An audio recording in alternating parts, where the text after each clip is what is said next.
I'm bad at breaking up. Other people always made it look easy. If I didn't have to be in love, in a minute I would believe me. Cause I hate how much it hurts doing the right thing. I hate how much it hurts finding the ending. Cause I tried so hard to let you go, and I'm sorry I left you hanging. But without you I feel so alone. All the same, I can't keep waiting. So I don't wanna close the door, but I think I shouldn't see you anymore. I don't wanna close the door on you. Cause before when I left it ajar, you and I took things way too far. Now I don't know what to do anymore, but close the door.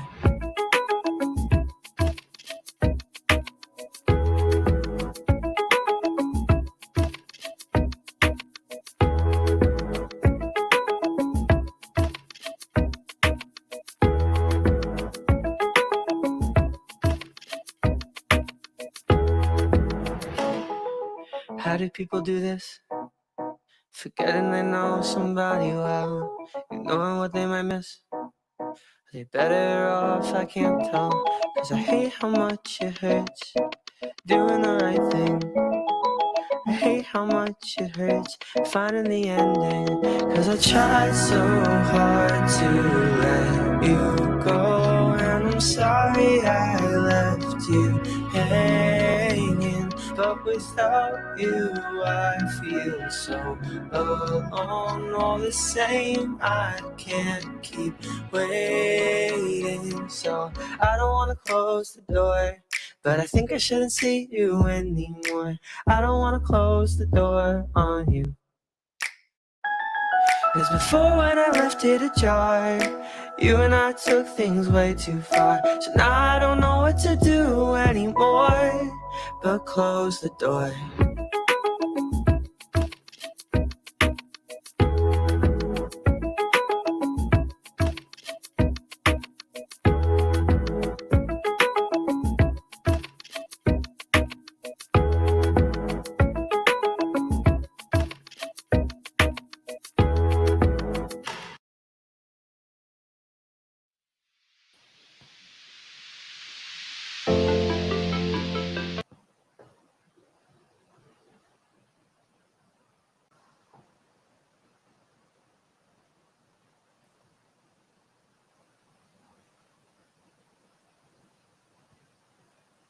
Good morning, everybody, and welcome to the Texas 4000 live stream of the 2020 team's 24 hours of cycling. We're picking up at 7 a.m. on Saturday morning with cyclists.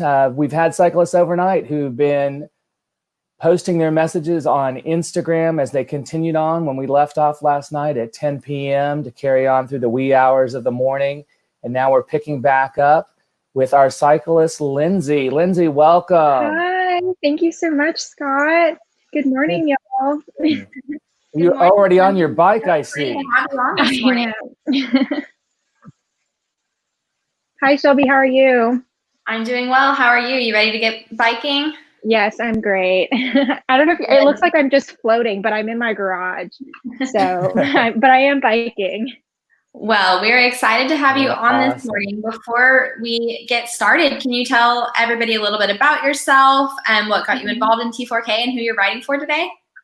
Yeah, so I just graduated from the University of Texas. That's really weird to say. I had to think about it for a second.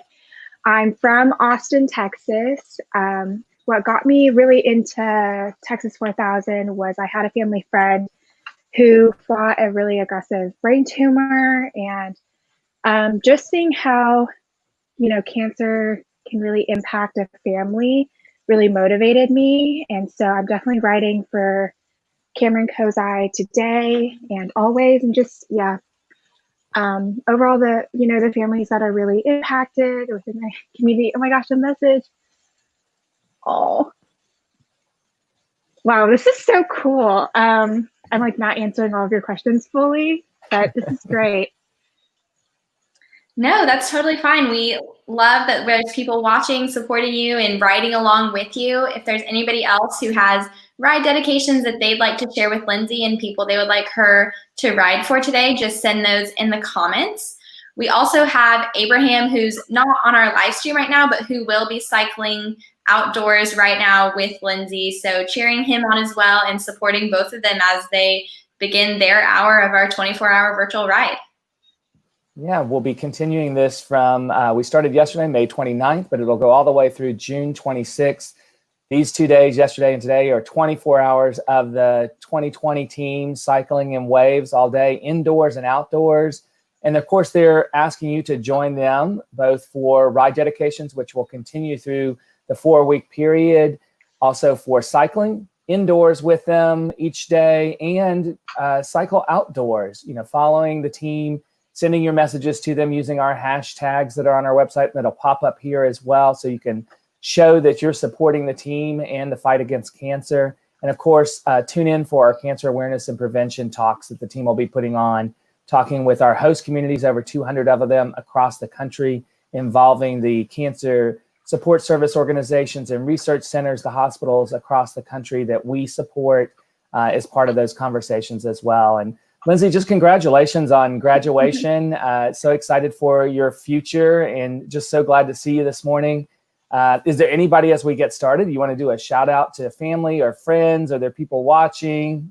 Yeah, well, it's almost, this Sunday will be my parents' 24th wedding anniversary. So that's really exciting. So after I bike, my grandfather and I are going to make homemade Pop-Tarts from a recipe we found. So yeah. Awesome. We have a fun day planned ahead, starting off on the bike. There's no better way to do it. So we are excited for you to get going. We're going to get some music going for you. People are going to drop some questions and support in the comments for you. So keep an eye out for those, but we will let you have at it and we will check in shortly. Perfect. Well, thank y'all so much for all your support. It means a lot. Well, you're very welcome. And thanks for all you're doing. We'll get the music started here. And we'll check back in with you a little bit later. Okay, enjoy, perfect. Lindsay. Thanks.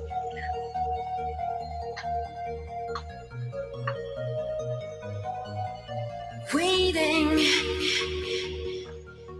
lurking again. Ojos obsidiana, porcelana la piel. Searching, hunting again. Sola por las calles hasta el amanecer. Entre las sombras te vuelvo a encontrar. Lost in the moonlight, there is no turning back.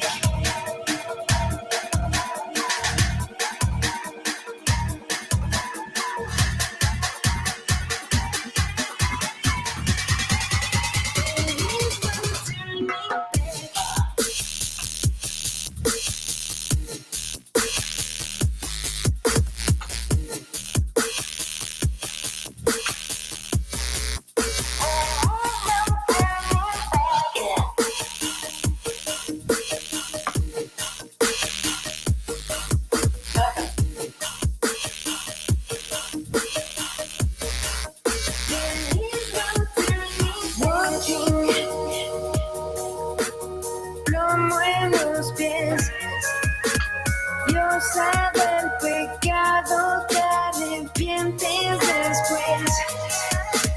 Searching, hunting again. Sola por las calles hasta el amanecer. Entre las sombras te vuelvo a encontrar. Lost in the moonlight, there is no turning back.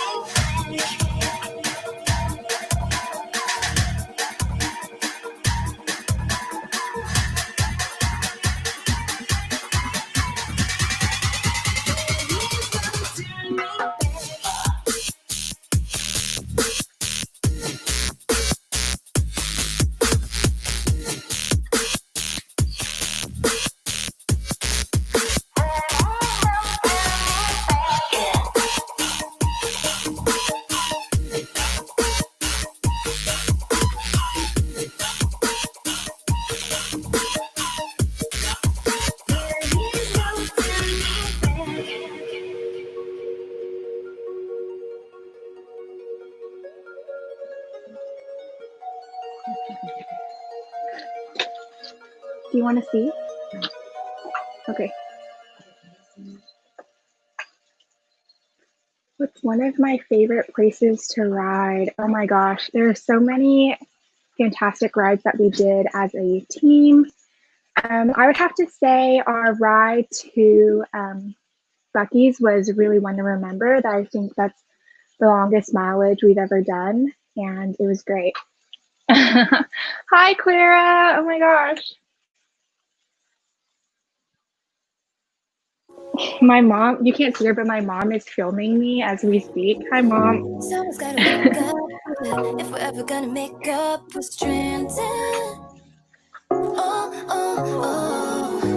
don't wanna fake us. So you're frustrated with a flick. I'm disenchanted. I know just how to be around a boy like you and me. Don't make it harder than it needs to be. Needs to be. If you wanna be with me, gonna tell you Oh my gosh, they said hi to you, Mom. Texas 4000 says hi, Mom. don't think you'll miss me. She says hi back. Oh my gosh, Clara. Of course, it's you. But everyone else has a special place in my heart.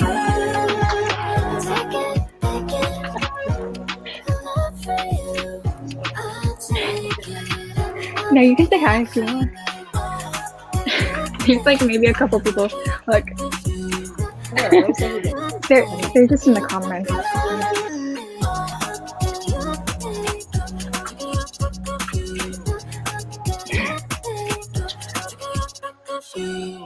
I'm not gonna wait up on you. Get to work to interrupt the shaking. It up, no.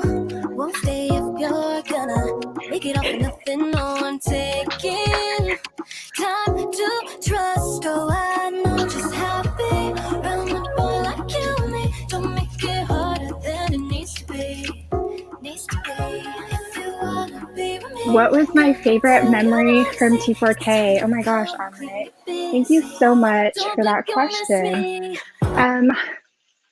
The route reveal definitely has a special place in my heart. I'm from Seattle, Washington, and so finding out that I would be on Sierra was definitely really special. I was really excited to bike through the Pacific Northwest. Thank you so much for your question.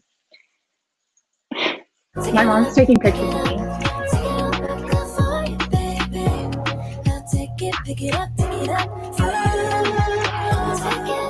it, pull up for you. I'll take it, I'll pick it up for you. You take it up, pick up for you, baby. You take it up, pick up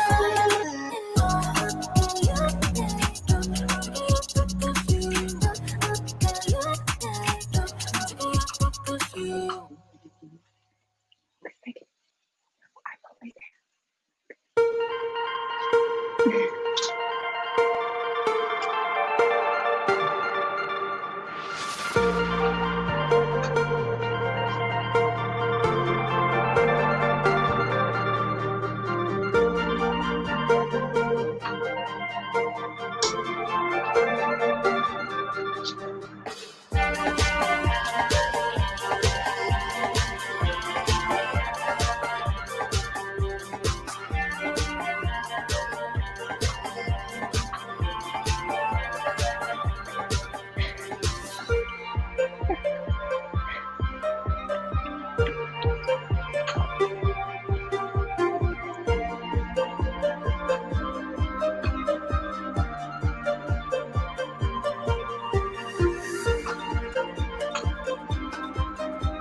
How many training miles have you ridden? I rode over 900, I think 907 miles to be exact. 904, 900 something like that.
Okay. Texas 4000 asks, what's been your favorite volunteer activity? I have to say when I volunteered at Run for the Water, because we got to run with kids who were cancer survivors, that definitely sticks out in my mind, as well as every time we volunteered as a team for the Austin Marathon, just because that's when a ton of team members gather together. So it's like a huge bonding activity, and then also great to give back to the Austin community. And then Claire asks, what's the best rest stop snack? I love bananas and Nutella. I think that's the ultimate combination.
Texas 4000 asks, did you know how to ride a bike before joining Texas 4000? Yes, I did. I learned how to ride a bike on a hot pink Barbie bike. And I can't imagine not knowing how to ride a bike before joining Texas 4000. Those teammates are really amazing.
And okay, so Texas 4000 asked, how often a week does a T4K rider go on training rides?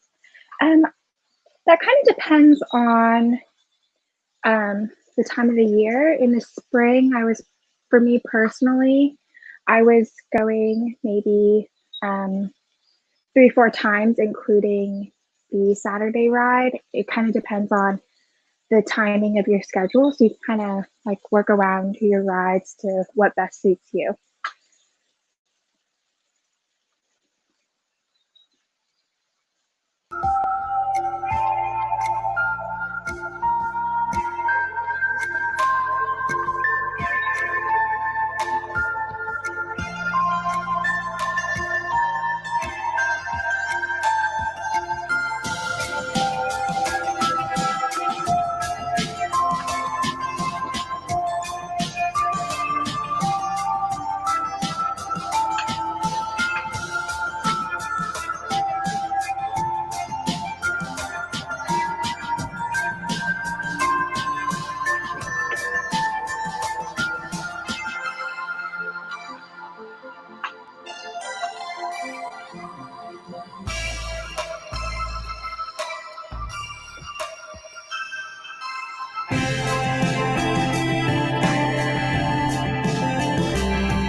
All right, Lindsay, Hi. how have you been doing? How are you feeling?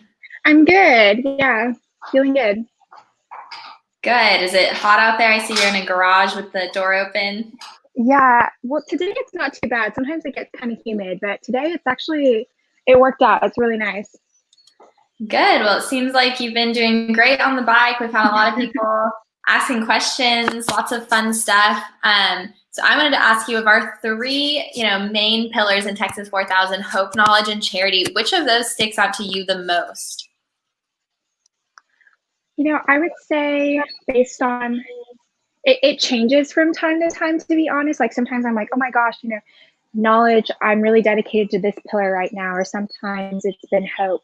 I would say when I first started out, charity was, they're all important to me, but charity was probably the most important to me just because I really wanted to, after my experience in Texas 4000, I wanted to work for a nonprofit for a little bit before I went on to grad school.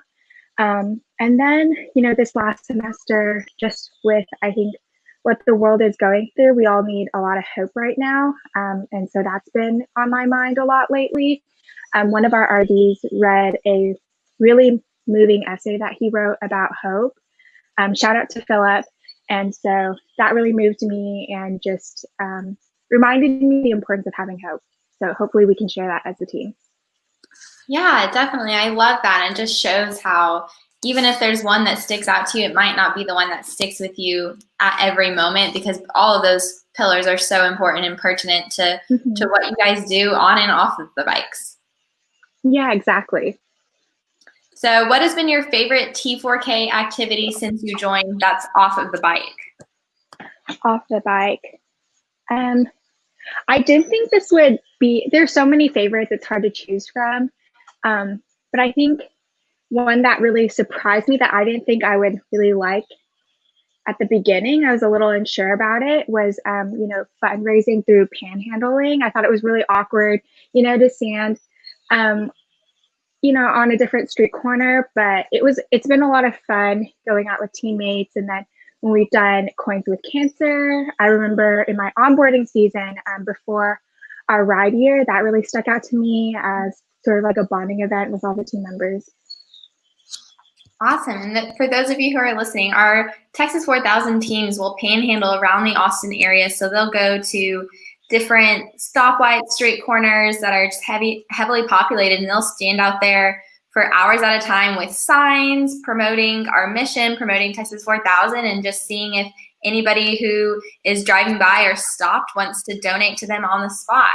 Unfortunately, they have not been able to participate in panhandling since March with everything that has been going on, but it is just a very true, T4K fashioned idea that, is just a new way of bringing in funds that people love, and it's fun for our riders, and it's fun to get out there and promote Texas 4000 on the streets as well. Well, Lindsay, thanks for sharing everything with us. We are enjoying watching you ride, and we'll let you have that. Okay, thank you so much, Shelby.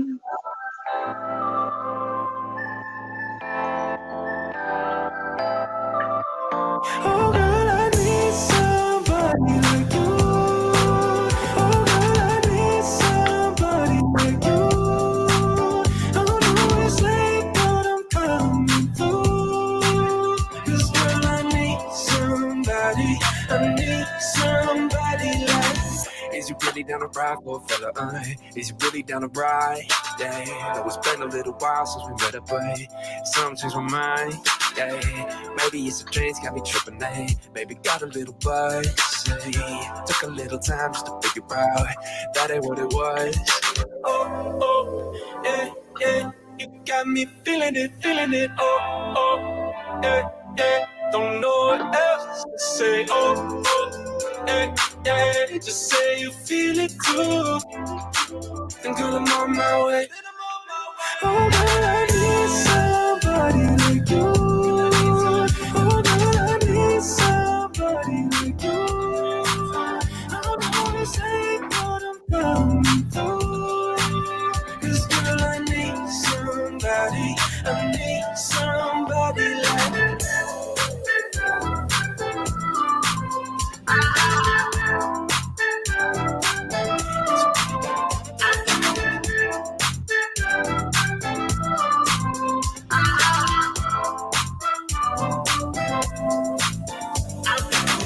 You got a lot of brain and I'm digging it, and you got a lot of class. Hey, girl, you gotta let me in if you're feeling it. Yeah, you gotta let me. Woo! Hey, we gotta catch up. How you living now? How'd I leave you in the past? Say the word, I'll be there in a minute. I'll be flying first class. Oh, yeah, you got me feeling it. Oh, yeah, don't know what else to say. Oh, yeah, just say you feel it too, and girl, I'm on my way. Oh, girl, I need somebody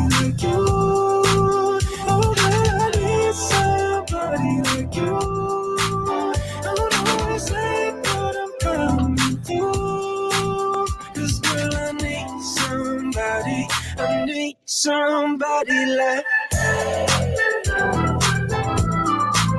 Aw, thank you, Mark, for the shout out.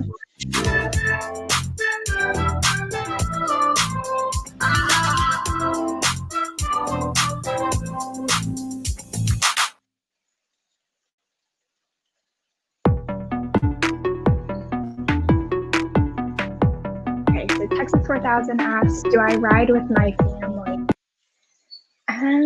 Yes, sometimes I do. I go on bike rides with my dad. He started biking. This is actually, I'm biking on his trainer right now. So yeah, that's been a fun family bonding activity.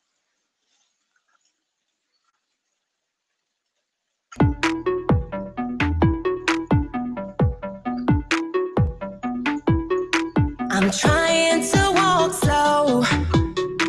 We move so fast, it's all a blur. The fights wore my heart down. We can't go back to what we were. You brought me good and bad, but is your love worth all that? It's making me feel mad. You're all that I have. Every time I take one step forward, I take two back with you. Every time I take one step forward, I take two back with you. Aw. Hi, Andrea. Thanks for the shout out. Every time I take one. Every time I take one. Every time I take one. I'm trying to walk slow. We move so fast, it's all Oh my gosh, Sophia. Hi, how are you? Heart down. We can't go back to what we were. You brought me good and bad, but is your love worth all that? It's making me feel mad. You're all that I have. Every time I take one step forward, I take two back with you.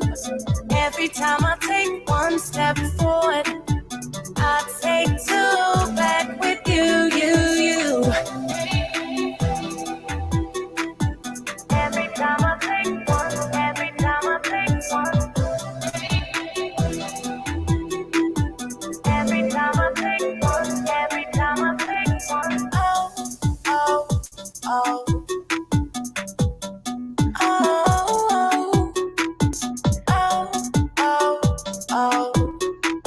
Vivica, oh my gosh, I love you too.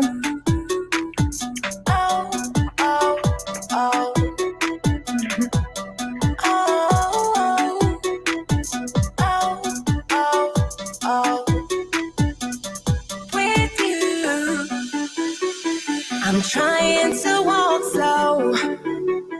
We move so fast, it's all a blur. The fights wore my heart down. We can't go back to what we were. You brought me good and bad, but is your love worth all that? It's making me feel mad. You're all that I have. Every time I take one step forward, I take two back with you. Every time I take one step forward, I take two back with you. Thank you, Fareed, for riding with us. I hope you have a great ride. Every time I take one, every time I take one. Every time I take one, every time I take one.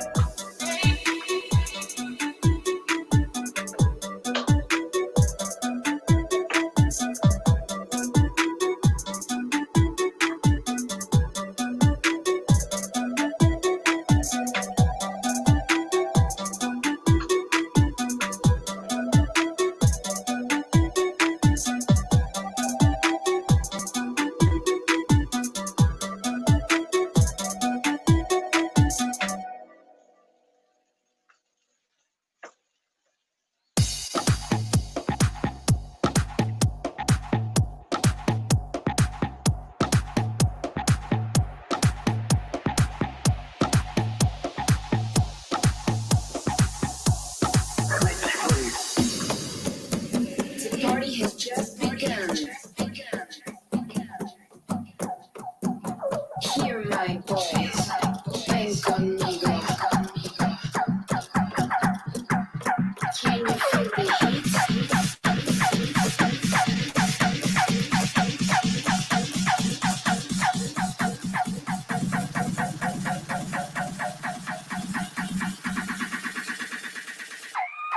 let me work.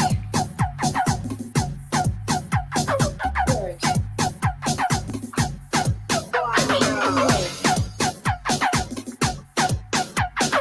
Work. Just let me work.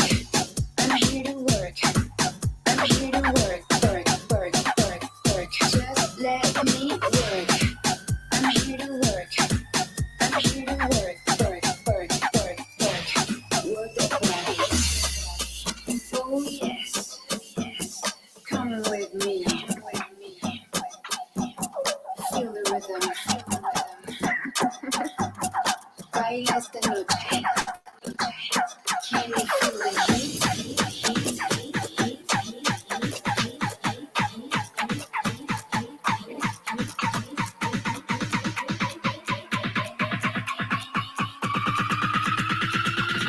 Just let me work. Work. I'm here to work. Work. Just let me work. I'm here to work. I'm here to work. Work, work, work, work. Just let me work. I'm here to work. I'm here to work. Work, work, work, work. Work the body.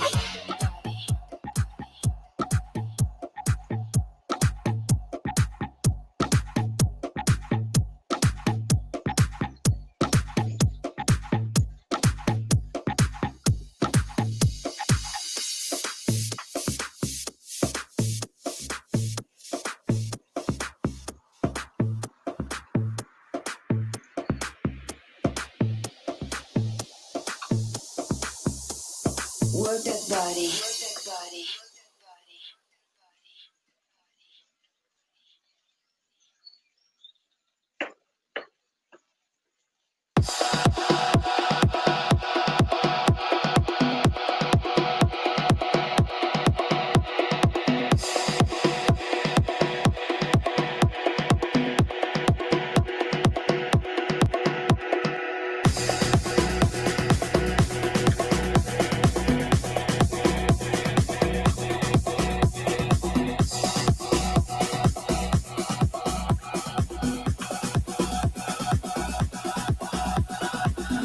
Hi, Paige.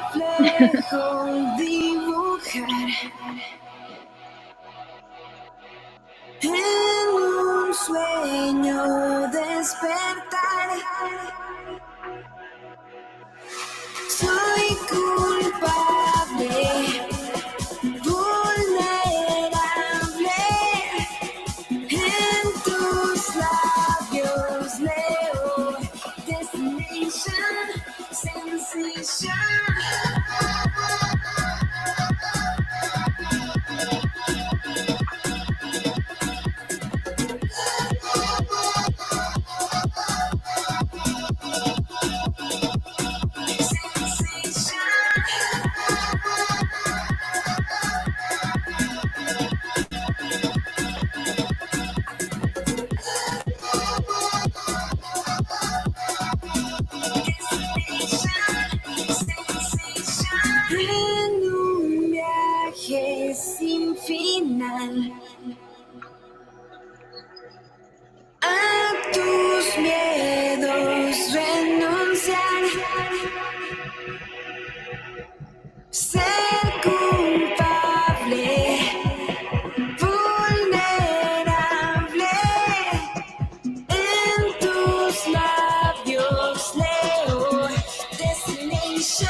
All right, Lindsay, how are you feeling now? You are over halfway done with your hour. Definitely a little sweatier than when we started. Yeah, well, I can see that sun poking through and it's starting to heat up Yeah. out there, but you've been doing great. You've gotten lots of support in the comments, and we're just having so much fun watching you ride. Yeah, well, okay, thank you. It's been so nice to see everyone's comments. It's really sweet that everyone's up so early and supporting the team. Definitely. We have a lot of really great supporters out there. I saw we had some people from Florida earlier, so very exciting. Lots of support just all across the country. So, For sure. which, thinking back to when you were, applying for which route you wanted to be on, what was the most intriguing city that you were excited about? Well, so my best friend lives in Seattle, and so I was really excited to kind of meet up with him, and I think it just would have been a really nice moment. I mean, obviously, still is, and I can see my best friend kind of like anytime virtually, but it would have been really nice to, meet up with some friends in Washington, and yeah. Awesome. Well, it seems like you've had some great support systems. We've seen other writers out there. We've seen your mom who made a cameo. That was so fun and exciting. And if you have any of your friends that you want to share with later, and if anybody's watching has people in their lives that they'd want to share this with, so we can just, continue to spread our mission and people can continue to support Lindsay and all the other writers that we're going to see today. So make sure to share, make sure to comment if you have ride dedications that you would like our riders to ride for. And if you have any questions for Lindsay, go ahead and drop them in the comments. Yeah, for sure. It's been so fun to see all of your, different questions and answering them as I ride along. Well, hopefully we'll have some more in there soon for you, Lindsay. We'll let you get back to riding and we'll get some music back on for you. Okay, wonderful. Thanks.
good days and short Oh my nights. gosh, Elsie, hi. Thank you for tuning in.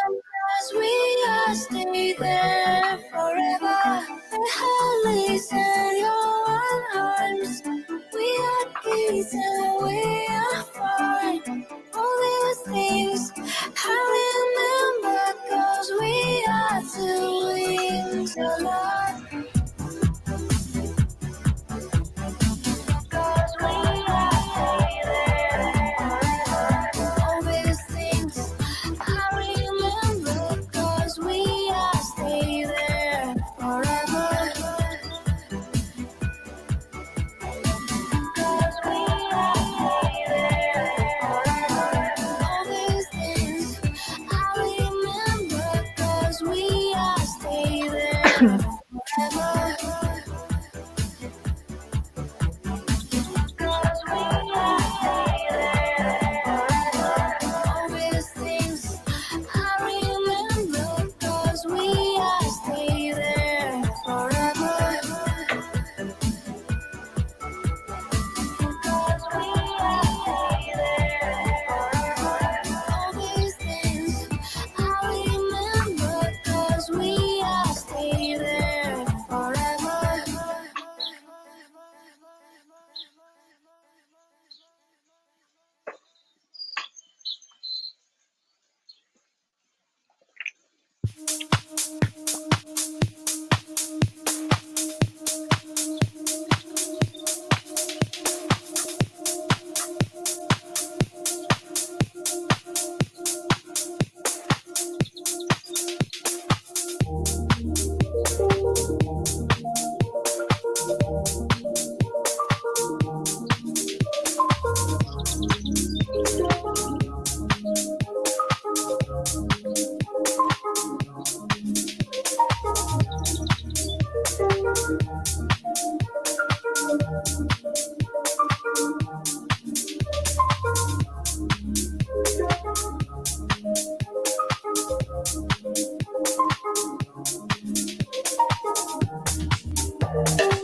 Someone's gotta wake up, but if we're ever gonna make up, we're stranded. Oh, I don't wanna fake us, so you're a frustrated way to flick. I'm disenchanted. I know just how to be around a boy like you and me. Don't make it harder than it needs to be. Needs to be. If you wanna be with me, gonna tell you what to see. It's time to come clean, get busy. Don't blink, you'll miss me. I'll take it up, pick it up, take it up back up for you, baby. Now take it, pick it up for you. I'll take it, pick it up for you. I'll take it up, I'll pick it up for you.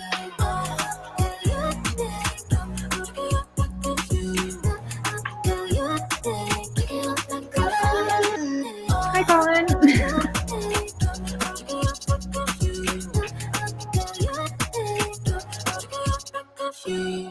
I'm not gonna wait up on you. I'll get to work to interrupt the shaking. It up, no. Won't stay if you're gonna make it all for nothing. No, I'm taking time to trust. Oh, I know just how to be around a boy like you and me. Don't make it harder than it needs to be. Needs to be. If you wanna be with me, gonna tell you what to see. It's time to come clean, get busy. Don't blink, you'll miss me. I'll take it up, pick it up, take it up back up for you, baby. I'll take it, pick it up for you. I'll take it, pick it up for you. I'll take it, I'll pick it up for you. Aw, thank you so much, Jamel.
Hey, Lindsay, how are you?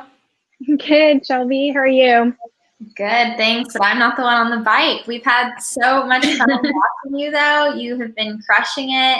But your hour is coming to a close. So again, we've been so excited to have you, especially kicking off our morning. You were a great addition to get us started again live. You had great energy, and we just want to see if you have any last shout outs that you want to give to everybody before we let you, finish up your ride. Yeah, I just wanted to thank everyone for all their comments and questions. It was a lot of fun. And, thank you to everyone who's been supporting the team. Thank you so much. It means so much. And yeah, best way to start the morning. Definitely. We have a lot of great supporters out there. And for everybody who's watching, just remember you can continue to follow Lindsay and the rest of the 2020 team. Follow us on all of our social media as well as at texas4000.org. We'll have constant updates about what they have going on over the next month as they continue their virtual ride. You can also donate to us from our website if you feel inclined. Also, share with us your ride dedications. Who do you want our team to ride for in your life that has been affected by cancer? And if you are out on your ride, if you're on a walk, if you're on a run, ride with us. Share with us that you're out there riding alongside of our team. I know there are some people this morning who said they were going to join Lindsay on their bikes or trainers, so keep sharing that stuff with us. So thanks again, Lindsay, for kicking off our morning. We're going to give a note from our sponsors before we bring in our next group of riders. All right, thank you so much. Bye, y'all.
And we are back. Thanks for everyone who's tuning in with us this morning. We're so excited to have y'all and introduce our next group of writers. So we have 3 ladies who are going to hop on and take on our next hour of writing in our 24-hour virtual kickoff. So we're going to bring in Rachel, we have Bryn, and we have Emmy. How are y'all doing this morning? Good. Good. Up bright and early, ready to ride. So let's introduce yourselves. Everybody, just let them know what got you involved in T4K, what you've been doing in school, and who you're writing for today. Rachel, you want to kick us off? Sure. I just graduated from UT with a degree in management information systems, and I got involved in T4K for the same reason today and every day. For my Oma, for my granddad, for my Uncle Mikey, for my best friend's father, and a boy I taught how to swim lessons. They all lost their fights with cancer, as well as my friend Mason Schlepke, who's on the 2020 team, and writing for them every day. Thanks, Rachel. Bryn, do you want to share with us?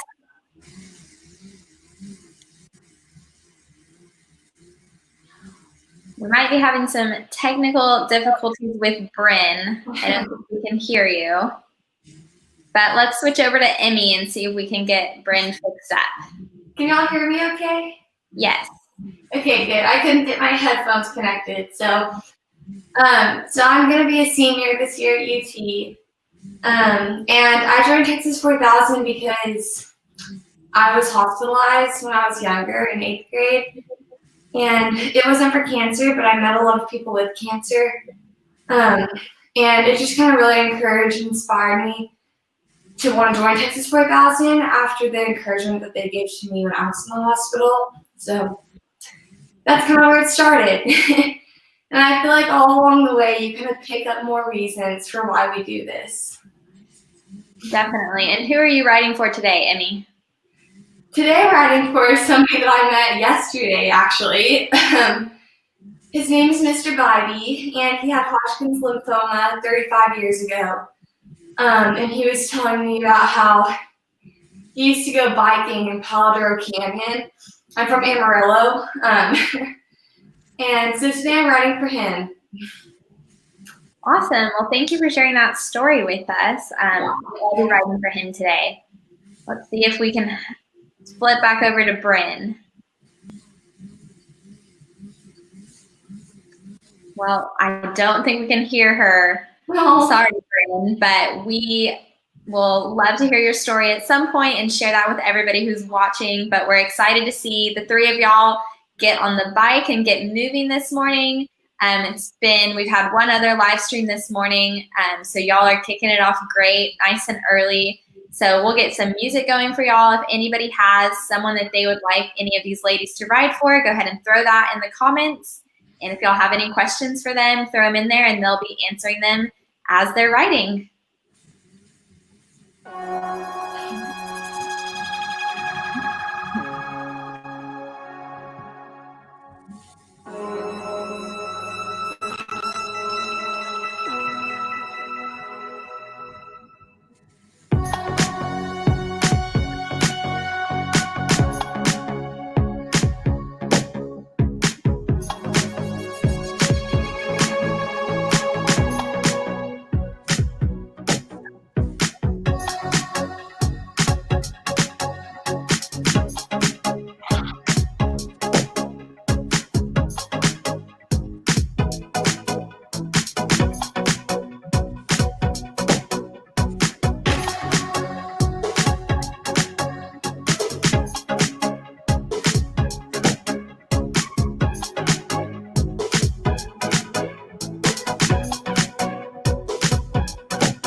porcelana la piel. Searching, hunting again. Sola por las calles hasta el amanecer.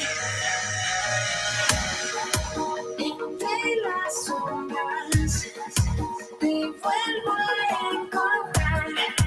Lost in the moonlight, there is no turning back.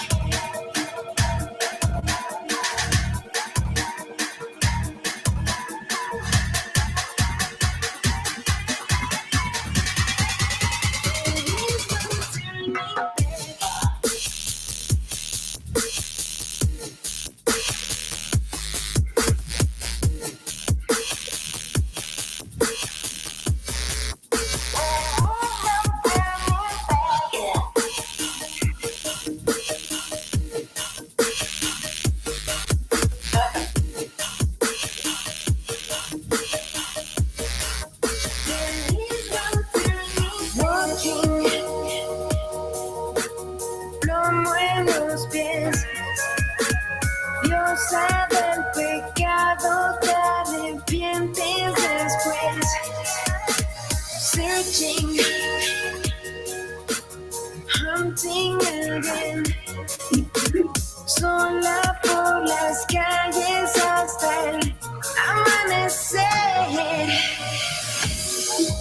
Entre las sombras te vuelvo a encontrar. Lost in the moonlight, there is no turning back.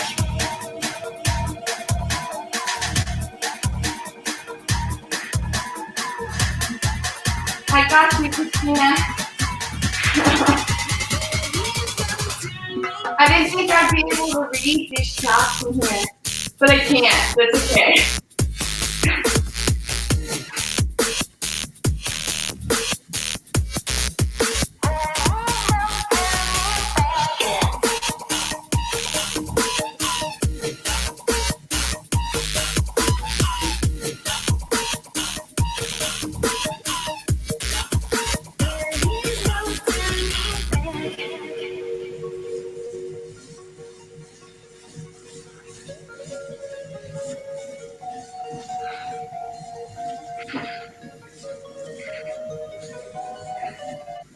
Thank you, Miss Thompson.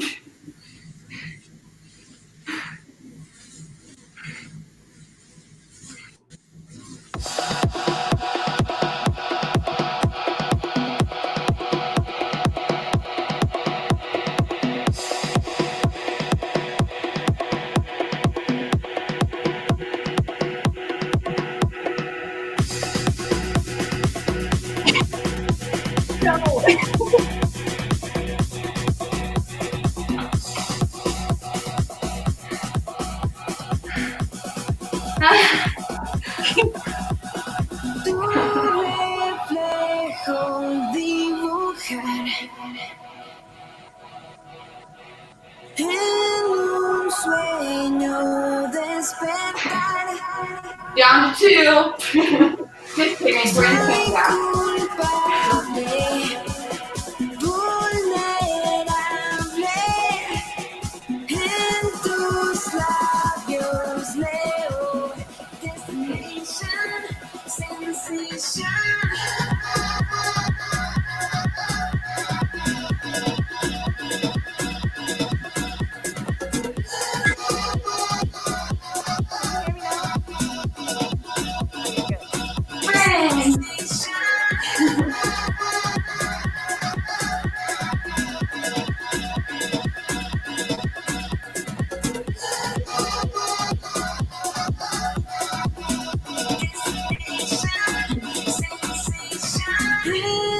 Thank you, Miss Wayland. I think that's Miss Wayland, so thank you.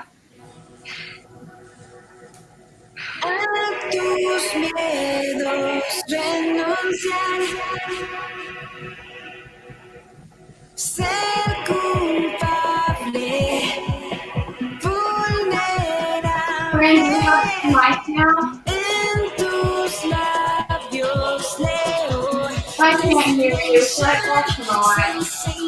Brandon, I can't hear you now.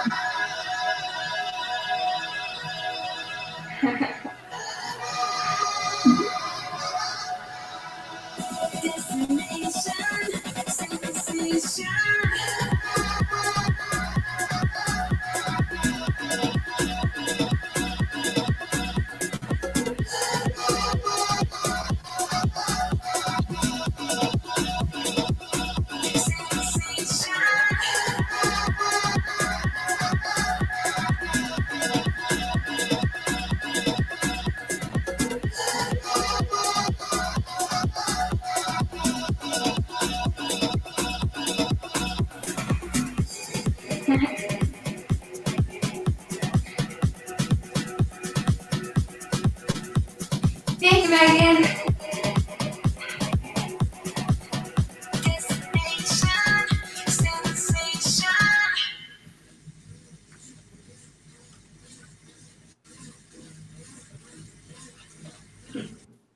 Hi, Ross. Good morning. Just checking in to see how you're doing. I think that we're going to have a few alumni joining us in a little bit, but just wanted to check in, say good morning, and say how great it's been to see everybody on Instagram Live last night and now you all here. How's it feeling? Good. Good. Brandon, I love your Instagram Live. You're kind of distant, Bryn, but can barely hear you. But it was great. I think that this is multiple times that we've seen a few of you. Bryn, you were on Instagram last night. Rachel, you were on yesterday. I mean, I'm not sure if we've seen you until now, but it's great to see all of you. Just want to check in, let you know that in a few minutes we'll be bringing in a few alumni, and hope that the ride is going well.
And I am back.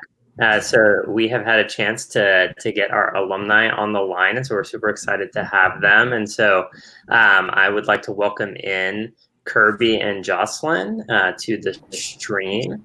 Here they are. Super excited for you all this morning. While it be early for some and maybe late for others, as you see with the lighting for Jocelyn over there. And so we're super excited to have them, 2014 alumni here. And so if Jocelyn and Kirby, if you all wouldn't mind giving a little brief introduction about yourself, what year you rode, maybe what route, and stuff like that. What brought you to Texas 4000 in the first place? I'll let Jocelyn kick it off. I was just going to defer it to you. Can you hear me all right? Yes. Okay. The video call question of the era. Hi guys. It's Jocelyn from 2014. I'm joining you guys from Singapore. So on the other side of the globe this morning, it's evening our time. I was on the Sierra team specifically, and I joined Texas 4000 because I had a lot of family members and friends be diagnosed with cancer in my life, including my father when I was in high school. And one of my best friends in university was diagnosed twice. And I became really active as a result of those experiences with American Cancer Society, running a lot of fundraising events. And I felt like, what is it that I can do beyond fundraising to make sure that I don't get that call again, that another friend or family member or that text message that they were diagnosed with cancer. And I think also just a personality that I have that maybe many of you share is can't just sit idle and hear bad news. I want to try to make sure that bad news stops and that there's ways to prevent that. So Texas 4000 was a great opportunity to do that. And not only does it help contribute to the cause of cancer and to cancer patients around the nation, but as I'm sure we'll dive into in future questions, there's a lot of other amazing benefits and experiences that come along with the Texas 4000 journey. Yeah, and I'm Kirby Orozco, now AG, and I did 2014 with Jocelyn, and we were on the same route and the same rides, like same ride group almost all the time. It's so funny that obviously she's on the other side of the globe, but somehow both of our schedules worked out, like Saturday 8 a.m. that we can do this. So we haven't like seen each other in a very long time. So it's so awesome to like be here with y'all, and the fact that y'all are doing this is really, really amazing. Awesome. And so we thought it'd be great to hear a little bit about how Texas 4000 impacted your life and kind of where it's taken you and what you're doing now. Kirby, you want to start with this one? So, I mean, Texas 4000 was just like everything for me in college.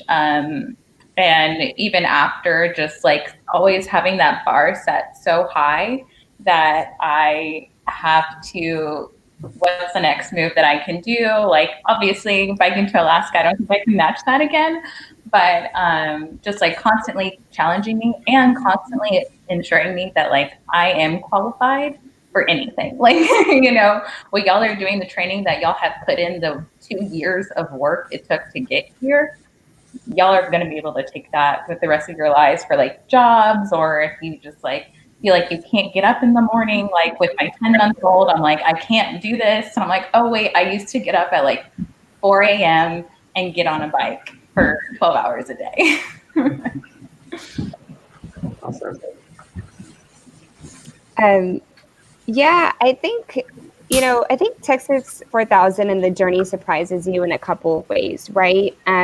You join for someone else, you ride for someone else, but at the end of it, you actually realize that it also shapes who you are as a human being. And I think the two things that it teaches everyone on the team is empathy and how to lead with empathy, which especially in today's generation is something that's so crucial. And I don't think you really know what it is until you're forced in situations that are really challenging, and you're forced to be empathetic and to understand situations that maybe you haven't ever been through and hardships you haven't experienced.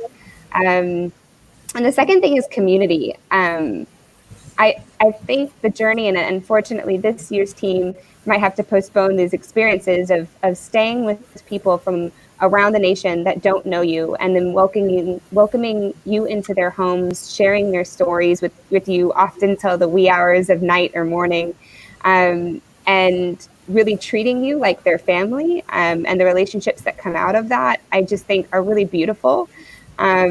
And some people don't get to enjoy or get to experience that in their lifetime, right? And it's not just humbling to know that the cancer community nationwide is there for each other, but it's humbling just to know as humanity that we can be there for each other. And I think especially in the era of coronavirus, that sense of community maybe means more than ever. And so Texas 4000 is really a testament to that humanity and that nationwide community that exists, and sometimes we just don't get to experience it or aren't lucky to experience it every day.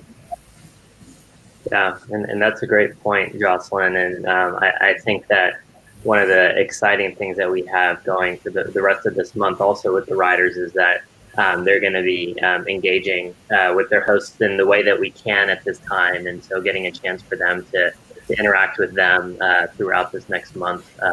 Rachel's one of the travel chairs who's helped set up a bunch of opportunities with their hosts and everything. And so actually, all three here are Sierra riders, and so that'll be exciting for Jocelyn and Kirby here. So Rachel is the travel chair for the Sierra route, and so they'll be interacting with the host. And while so maybe that in-person interaction has been postponed for the group, they still will have an opportunity to chat with them and get to know them and have that community together. And so we're very excited for that. And so Jocelyn, I noticed a jersey there, and it's missing some sleeves, and so that reminds me back to the 2014 team when we received all sleeveless jerseys, and then quickly had to figure out how to get the jerseys with the sleeves and everything. But as you can see, some people really enjoyed the sleeveless jerseys and everything. And so just a quick shout out to our merch. We still have 2014 sleeveless jerseys if people want them. So feel free. They're awesome. They're the only jersey I wear. So there you go. You heard it straight from Jocelyn. And so Jocelyn and Kirby, as the riders get started, yesterday was day 0, and today we're moving into their day 1. And they just are finishing up this 24 hours of cycling and going into the rest of this month for a 4-week-long experience. Is there any bits of advice that you would give them as they're getting started on this? I can take that. You're first. I mean, this is a different, I guess, experience for you guys. But just so you know, the first 2 weeks of the ride were the worst for us in general. Like, they weren't fun. I think I remember the second or third night, we all were like cringing to get back on our bikes, especially us females. Because we were just in so much pain and we weren't used to being on the saddle for more than 24 hours in a row. And so, I think when you haven't gotten the ride yet, it looks glamorous. But there's many parts of the ride that definitely aren't glamorous. So, it's not glamorous necessarily to be cycling in your rooms, but the cause and the purpose remains the same. And you may actually be avoiding some really unfortunate scenarios as well. So my advice would just be continue to stay optimistic, continue to ride for who you're riding for, and realizing that this is just a different form of adversity that you're giving people hope and showing that you can power through. So, yeah, I would say Justin makes great points. Just keeping an open mind. As I started off T4K, I didn't know a single person like on my route. Like, I think I maybe talked to you, Jocelyn, maybe a few times, and like maybe 1 or 2 other people, but in a group of 24. I felt like everyone had already become friends, had their friend group, and, just keeping an open mind to make friends beyond, and just realizing that you are not one person alone, even though y'all are doing this remotely. Really depending on your team is something I wish I would have learned earlier in the summer. You don't have to do it on your own. You're not supposed to do it on your own. And when you feel like giving up, when that blister hurts so bad that your legs aren't even tired, it's the blister that hurts, just turn to your teammates. They're the best. Yeah, that's so true, and I think that that we've seen the support within the team so far, and so 2020 riders, I think that you all are set up well. We have had the awesome opportunity to see a bunch of your teammates supporting you along the way throughout this 24 hours as well, and everything that you all did throughout the night for us, which would have been the day for Jocelyn on Instagram. But I can tell that your team is extremely supportive, and keeping up those connections and making sure that you're doing this together, not alone, is super important. I appreciate that, Kirby. Riders, is there anything that you're wondering from some older Sierra riders before we work on wrapping things up? Thanks for being here. Of course, lady. Can y'all hear me now? I think my mic is working. You can? Yeah. Amazing. Well, thank you guys so much for taking the time to come join us today. Is it still dark out where you are, Jocelyn? Yeah, it's 9:30 in the evening where I am. So I'm literally on the other side of the globe from you guys. for joining us. Oh, thank you. Yeah. What was your favorite place on the route? You had to choose one. You know, Kirby, I think you and I both had the same house when we were in, I think we're in Oregon, in Florence, Oregon, or something with an F. Washington, Oregon, one of those. That bad house. We had an awesome host who was just amazing and super sweet, and the house was just overlooking like the water and the hills. So just because Kirby's on this call, I remember that moment so clear. And like Kirby and I, because very often you're like crammed a few people in a house or even a few people in a room. I remember in like San Francisco with one of my family friends that hosted us, we had like 15 people sleeping on a floor in one room. But we were very lucky at this one place and that we got to go like in pairs essentially into different homes. So it was just Kirby and I, and it was in Florence, Oregon, and we had amazing hosts, and we all sat out on the patio and just had like a really amazing conversation with them and time. But I also think like a place that stuck with me that I know, I'll shout out to my bestie, Kinsey Neal from 2013.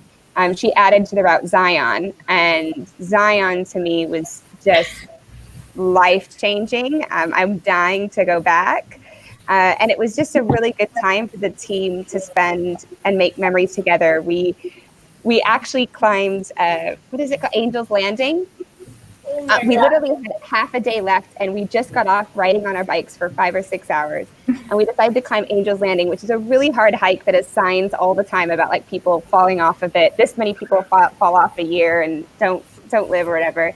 And we as a team did it. And I think that was more frightening than many days of our rides. But because we were all together, we kind of pushed each other to get to the peak. And that was also a really amazing experience from the team that I'll cherish. And really lucky that I think Zion is now officially on the Sierra route. But it kind of was added in by I guess she's just got married, but Mackenzie in 2013.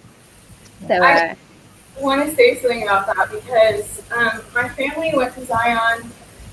I don't even know how old I was. I was pretty young, but we went on the Angel's Landing hike, and I must have been like 8 or something. And we get to near the top where you just have to start like holding on to the chains that are like on the sides. And I was super determined to go. Like I wanted to do it, and my parents were like, "I don't think you should. I don't think we're gonna do it." We actually just talked about this recently, and it's kind of a dream of mine ever since then to go back to hiking and swimming and to do it. And Rachel knows because actually all 3 of us are on travel committees together, and I was like, I want to go to Zion on our route because I just love it. It's incredible, and everyone should go. It's a beautiful place. Anyway, that's just really funny that you said that. It's amazing. And we literally just talked about it. So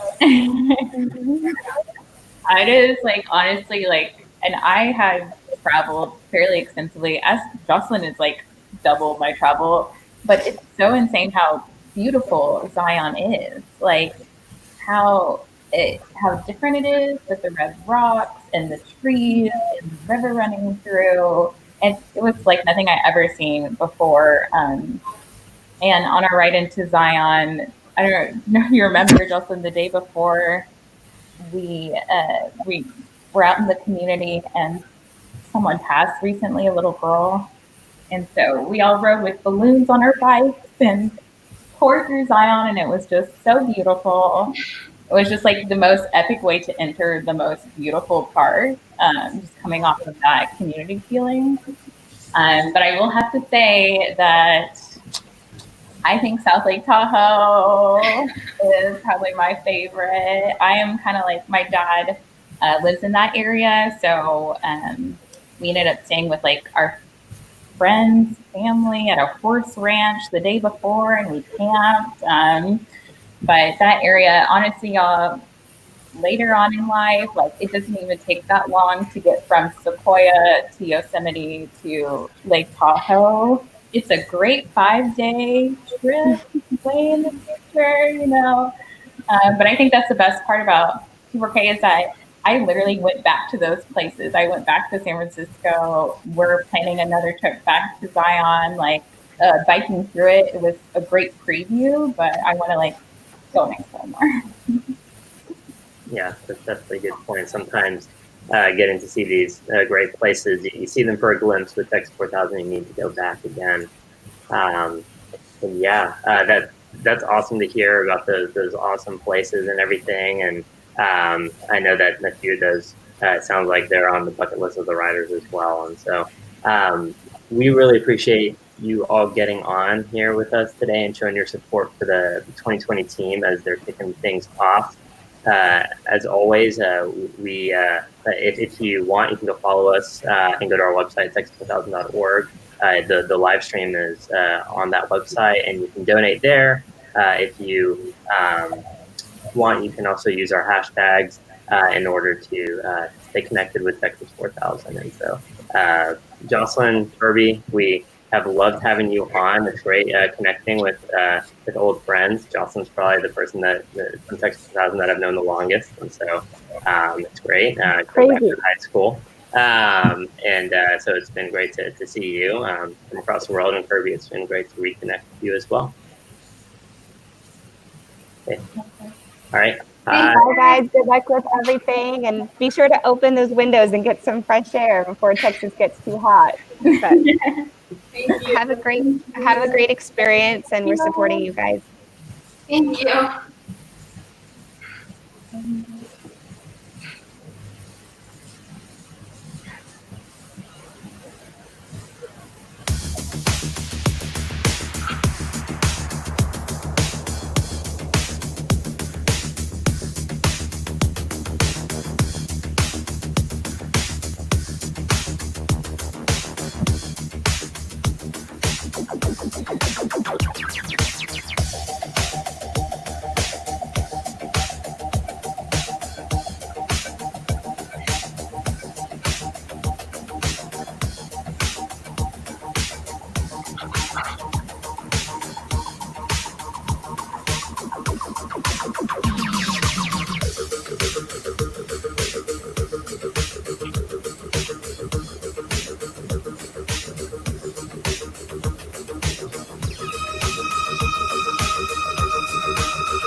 En un sueño despertar.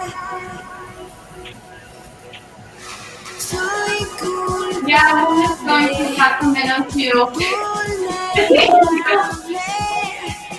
En tus labios leo destination, sensation.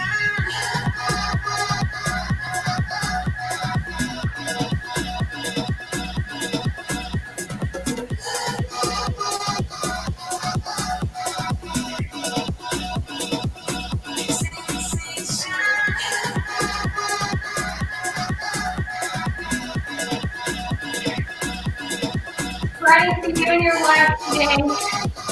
Thank you for sharing.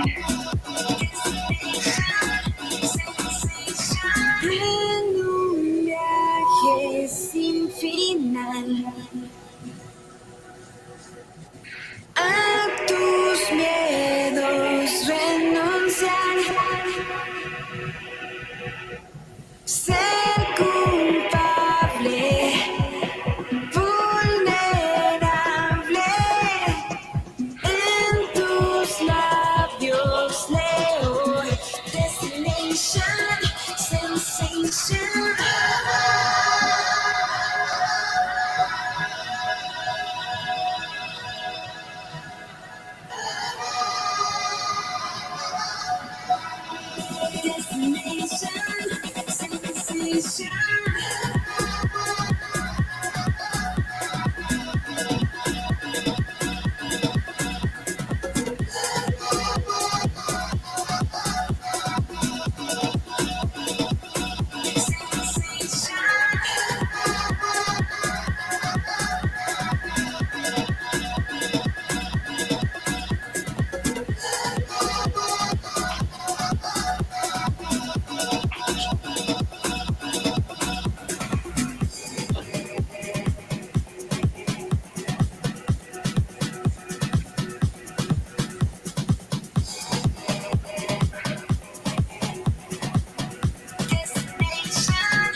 Thank you for your support, guys.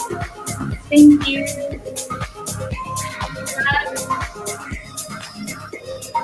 And 5 years cancer free. That was awesome. Amazing.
Thank you. COVID doesn't stop the fight against cancer.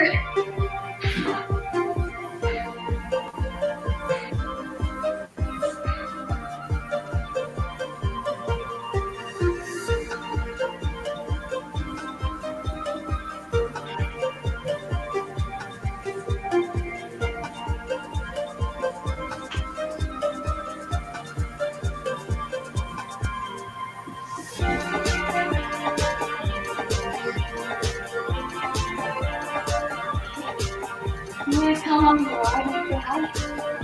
I wanted to my dad. Writing for him too, and his sister's got breast cancer. On the computer. Oh. Wow. We have 10 more minutes before our segment is done. Yeah. I know it's a big message sound, but I like to go home. Like our Reese's. Yeah. Water. You can do a quick watch. They're in the pantry at 4.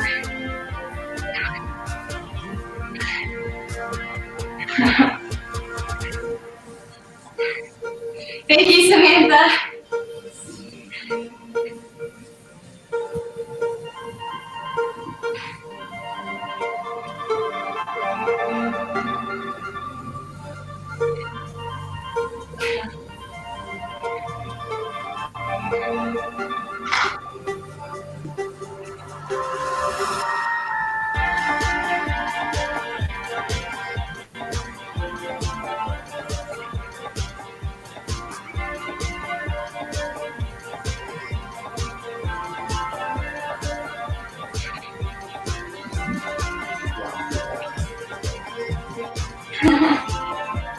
All right.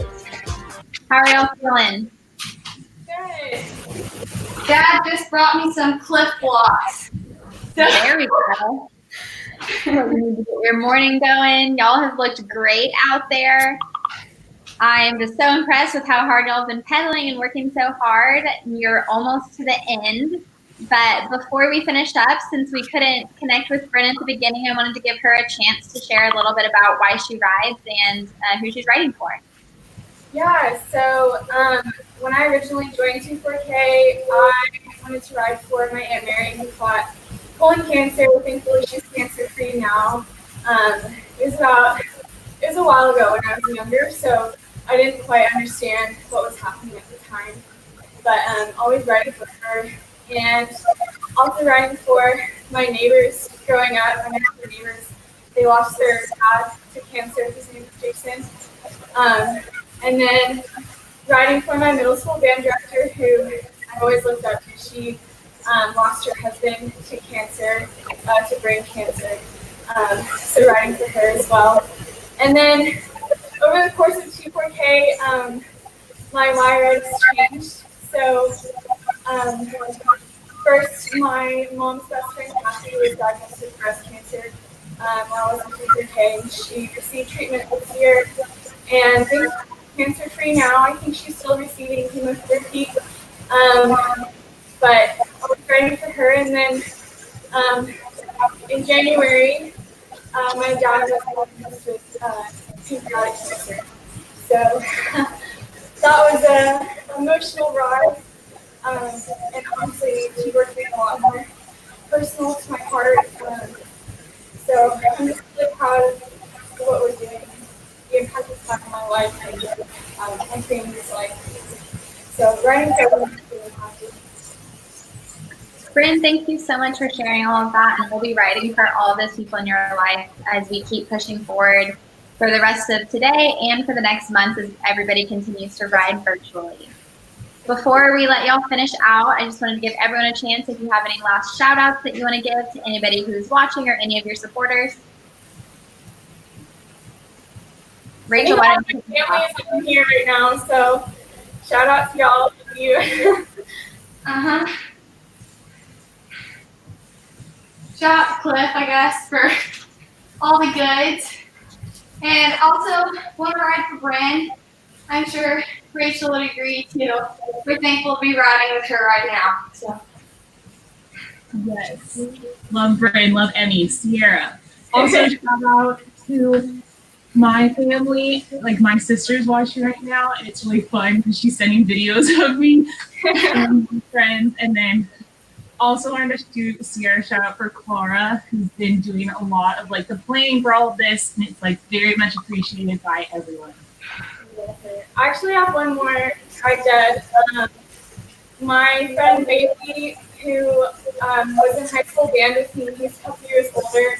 He rode at T4K in 2017, and his mom recently passed away from a 6-year-long battle with cancer.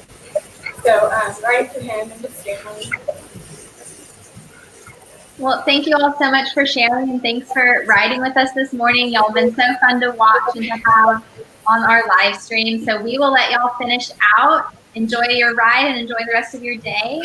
And we're going to have a brief note from our sponsors before we bring in our next group of riders. Thank you.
All right, we are back this morning with our next group of riders, kicking off our 24-hour virtual ride for our 2020 team, who will be riding virtually for the rest of the summer since they weren't able to bike from Austin to Alaska this year. The next rider we're going to bring in is Chris.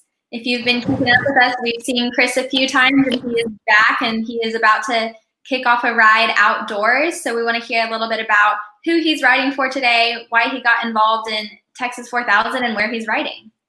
Morning, Shelby. Thank you so much. So hi, you guys. My name is Chris. I just graduated the University of Texas with degrees in biology and English, and I'm going to medical school next year to continue the fight against cancer beyond my time here in Texas 4000. And my journey in Texas 4000 kind of started with my grandparents. Both my grandma and my grandpa have fought cancer in some capacity over the past couple of years. My grandma actually recently beat melanoma, so really happy for her. And then always fighting for my grandpa, who is currently battling prostate cancer for the past 4 years. And when I first heard about Texas 4000, I was kind of at a loss of finding a meaningful way to support them. They do live overseas. They live in Poland, so it's kind of difficult to have the face-to-face interaction that we need to support our loved ones. But when I found Texas 4000, I knew that this would be a meaningful way to honor their struggle and to support them and the cancer community from whatever ways, that we as normal people can. And over my time in Texas 4000, this has kind of evolved to become sort of a call to action for just regular people. As like 20-something-year-olds, we don't have the time or the resources to be mounting, cancer research or huge strides ourselves. But it's so meaningful to be able to come together as a team, raise money together, all work towards the same goal, and fight cancer that way. So it's been such an incredible journey, and I'm so excited to be here. Well, we are so excited to have you. Thank you for sharing all of that, and we're ready for you to kick off your outdoor ride. Where are you riding today? Today I'm going to be doing a route called Scenic. It's going to be a ride right around Austin, following Lady Bird Lake, and then some of Terrytown as well. Awesome. Well, if you're in the Austin area and you happen to be in that area driving by Chris, make sure you give him some support. So Chris, enjoy your ride. We hope you have a safe ride and enjoy the nice weather, and we'll check in with you later. Wonderful. Thank you so much, Shelby. Have a good one. All right, and we have two more riders that we're going to bring in as well. We're going to welcome Alex and Ellie. They will both be riding virtually with us today, and before they get started, we want to give them a chance to also share why they ride, why they got involved in T4K, and what's been going on in their lives. Alex, do you want to kick us off? Yeah, thanks, Shelby. My name is Alex. I'm a senior economics student at UT, and the main reason I got involved with Texas 4000 was the knowledge pillar. I was just really drawn to the idea of us traveling across the country, giving life-saving information to communities that really needed it. And along the way, I was able to start writing for so many more people, all the people we met at volunteering events and the people that just came out to support us. I also ride for my family, my mom and my dad especially. My good friend Rebecca, who I think is watching me right now, I ride for her. She's been impacted by cancer pretty significantly in her life. And my grandma and my grandpa on my dad's side, and my mom's grandma as well. Thank you so much for sharing that. I'm glad to see you have some of your supporters here, and we're ready to ride for them. Ellie, do you want to share a little bit about you and why you joined T4K?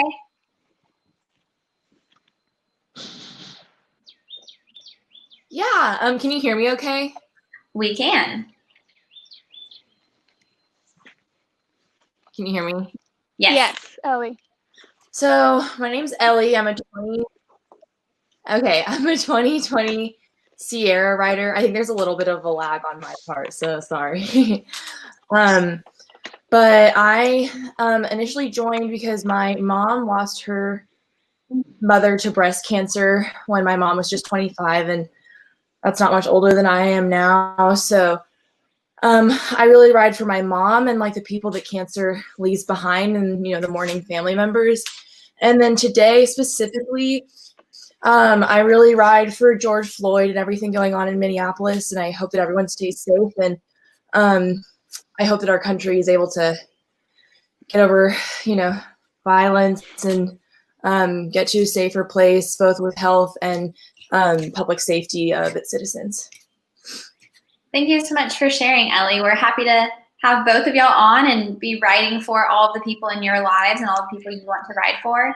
If there's somebody who's watching and you have a ride dedication that you would like to give, go ahead and throw it in the comments, and we'll make sure that we note that, and we'll have these girls ride for them, as well as Chris, who's out on the road.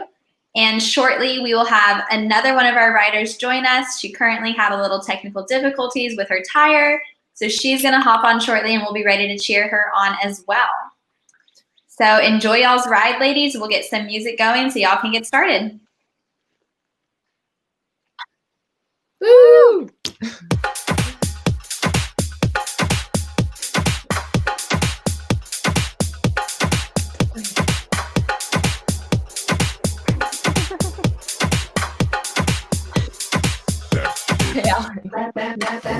Like this, take it back like What's that. up, Ellie? Dámelo like this. Dámelo like this, take it back like that. Dámelo like this.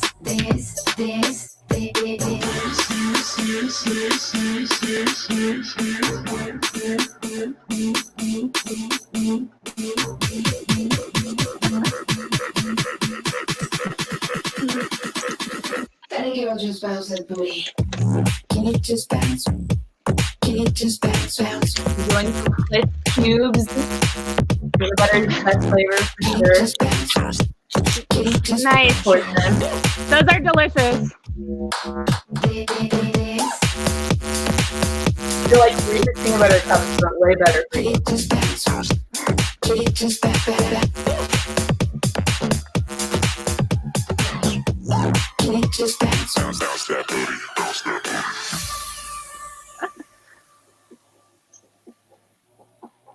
Thanks. Love you, Bryn. Thanks, Bryn. That booty.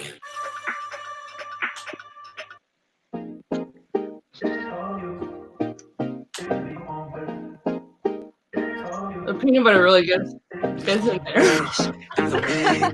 Is it giving you energy? I'm so hungry. I just had to walk. These, and this is like one of these like ready to go. So Yeah, I love those. They're good for like a long ride. Mm-hmm.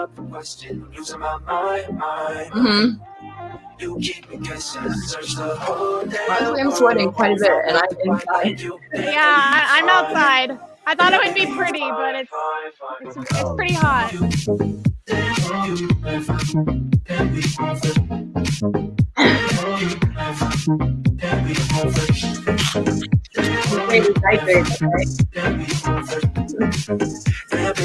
Cheers.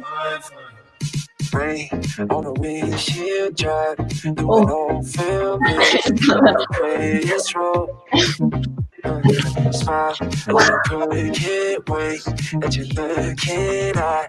Gotta tell you something. Like the way we dance in place, you got me mountain love. And baby, you fine.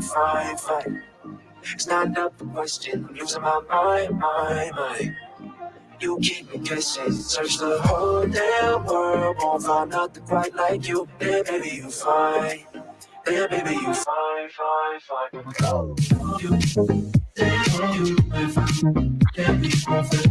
Alex, are we supposed to be I'm sorry. We can. The music's really loud. Let's get some conversation. Yeah, I can't hear you super well, so we'll just ride until we get questions. Okay. Oh, it stopped. Can you hear me, Ellie? Oh, you're like a little behind, I think, on the audio. But hello. Hey, wait, is the music playing? No, I don't think so. Oh, Dev. Well, we can chat. You're a queen, Devika.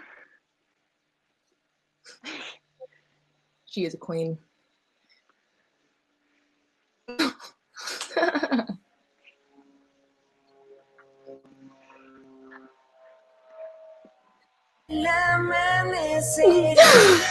There it is. Music.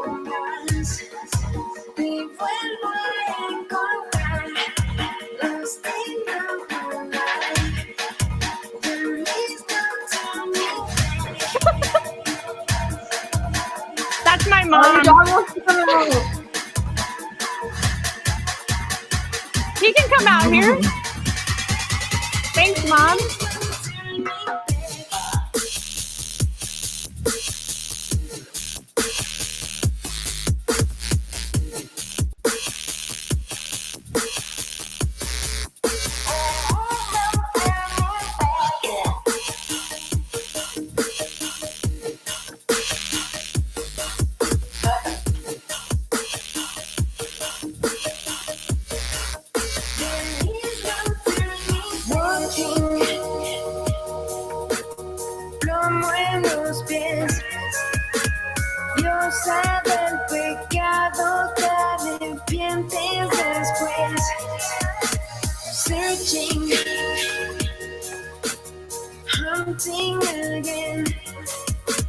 Sola por las calles hasta el amanecer. Alex. I'm gonna try to get it on my phone and see if that's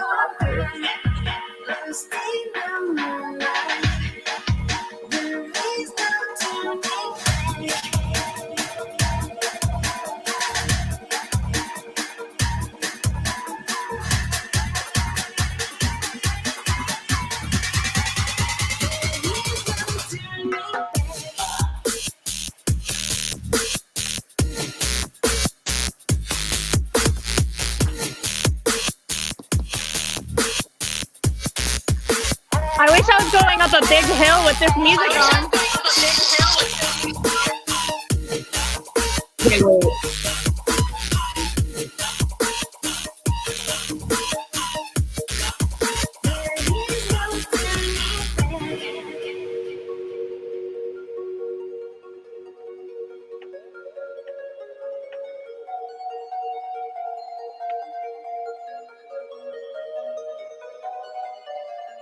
Oh, Ellie left.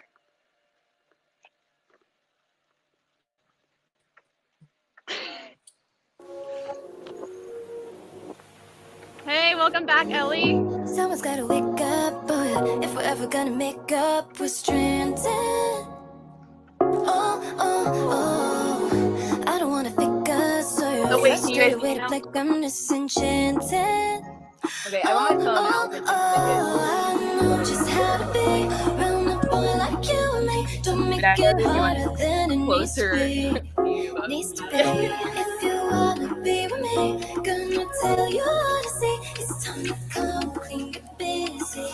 Don't blink, you'll miss me. I'll take it up, pick it up, take it up back up for you, baby. I'll take it, pick it up for you. I'll take it, pick it, pull up for you. I'll take it up, I'll pick it up for you.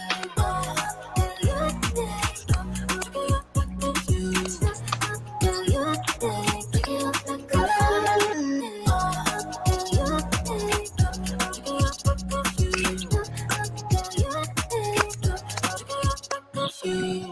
I'm not gonna wait up on you. I'll get to work to interrupt the shaking. I like your pink hair, Ellie.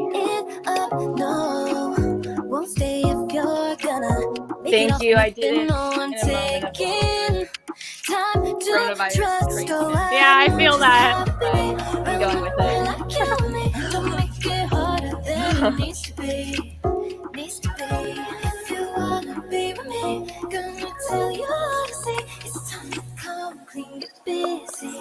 Don't blink, you'll miss me. I'll take it up, pick it up, take it up back up for you, baby. I'll take it, pick it up for you. I'll take it, pick it, pull up for you. I'll take it, I'll pick it up for you. Alex, I think your mom wants you to go fast. I need to go faster. Oh 100% humidity. Yeah, look. Okay, sorry, Mom. It is. She's right. It's a little humid out here.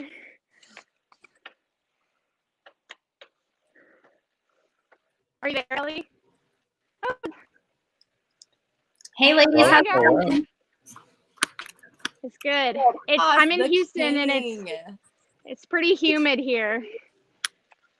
But this is what it would be like on the ride. So I'm glad I'm outside.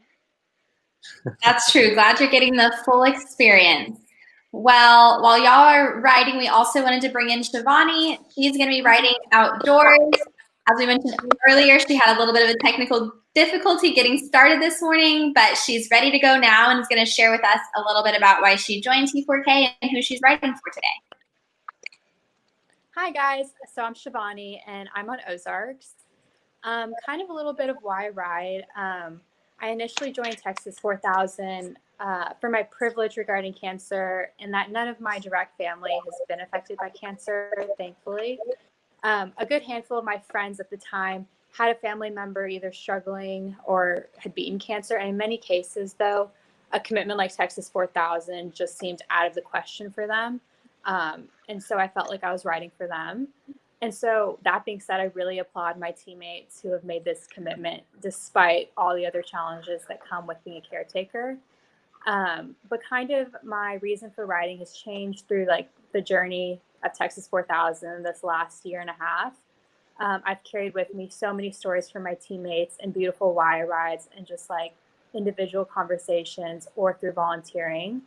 And so I really feel like, especially in this time, especially in this pandemic and this public health crisis, I feel like it's just that much more important to continue riding for hope. And I'm just so proud of the community that we've cultivated regarding cancer and just things that seem unbeatable in general. So that's kind of why I ride. I'm going to try and fix this flat with the tools I have and try and get riding again.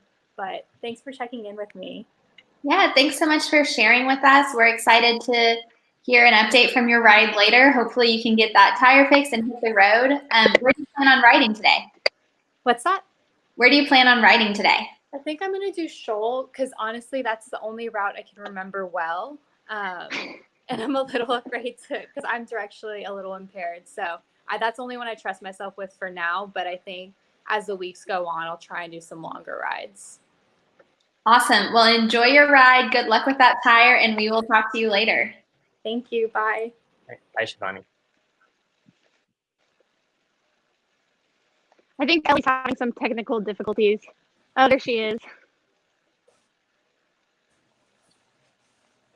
Maybe Ellie is moving. I'm back. Yeah, I'm on my parents' Peloton right now, so. Well, no worries. Well, shall we welcome in our next guest? Definitely. Oh, sorry, guys. We're going to bring in another alumnus to chat with y'all and speak about their experience with Texas 4000. Yeah. So here is Amrit. We're very excited to have him, 2019 rider, but we'll let him introduce himself a little bit more. So Amrit, if you wouldn't mind letting us know a little bit about yourself, what route you're on. You rode last year, but anything else like and why you wanted to be a part of Texas 4000 in the first place? Yeah, so I rode last year on Ozarks, and currently I'm at medical school at UT Southwestern. But I initially joined Texas 4000 because I read a very compelling memoir by Dr. Paul Kalanithi called When Breath Becomes Air, and that was a very grasping experience in which he talked about his experience in the healthcare industry as a resident physician and as a patient going through cancer treatment. And so understanding his perspective through that lens really inspired me to join the organization. Awesome. Well, yeah. And so so we have our 3 pillars of hope, knowledge, and charity. And was there one that What was really the name of the book that you read? The book I read was When Breath Becomes Air, and that's actually a book I'd recommend to everyone. I think it changed the trajectory of my life in very much the same ways that Texas 4000 did. Really? I'll have to check it out. Thank you. Mm-hmm. But going back to your question, Ross, I think the pillar that mostly resonated with me when I first joined was knowledge. But that's because I had a lot of experiences in research, and I really saw firsthand the implications research has on patient lives. But as I kind of transitioned and as I continued writing, I really resonated with the pillar of hope, just by seeing a lot of the bystanders that would stop by and ask what we were doing, and seeing how interested they were in our mission and how much they supported us. I think that really changed my perspective. Awesome. Well, yeah, we all know that hope is a big driving factor during everything that's going on right now. So definitely a great one. And then knowledge is definitely extremely important in terms of how we make the progress and help everybody, know how to take care of the prevention and awareness that the writers spread.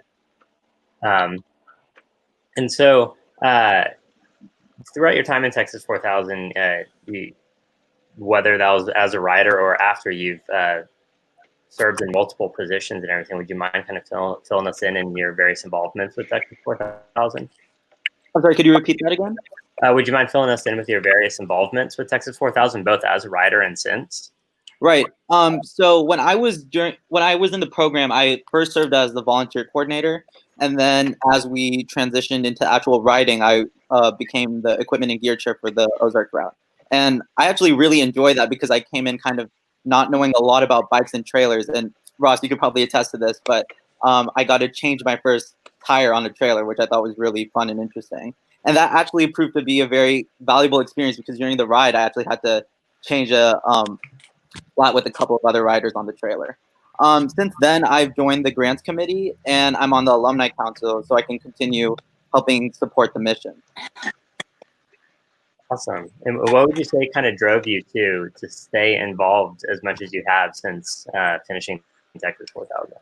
So I think there's something really special about nonprofit organizations, and I think there's something especially different about Texas 4000 in that the kind of conversations you're able to have, the kind of community support that you have is just something I want to be a part of, just so I can continue providing the support to the cancer communities. Awesome. Thank you so much for sharing that. And I just, to kind of wrap up before we let you go, do you have any advice that you would like to share with Alex and Ellie and the rest of the 2020 team? Your knowledge in changing a tire on a trailer might not be as helpful to them this year, but I'm sure you have a lot of other insights that they'd love to hear more from you. I think the experiences that you guys have had, throughout all of Texas 4000 is something that you'll carry on with for the rest of your lives. And I think even looking past the whole experience itself, there's always going to be reasons and there's always going to be ways that Texas 4000 will impact your life moving forward. So I guess try to find ways to think about the what you've learned from Texas 4000. Thank you for sharing that. And Alex and Ellie, do y'all have any? Well, Alex and I are actually both Sierra mechanics. Yes, we are. So.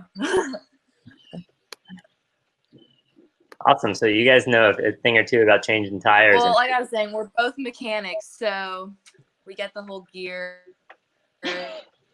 thing, kind of. It was definitely it was definitely a learning curve, but could not go to the Tour de France to be a mechanic for them. But I've enjoyed figuring it out a lot, and being able to help my teammates kind of figure it out on their own. So I get that because I had no experience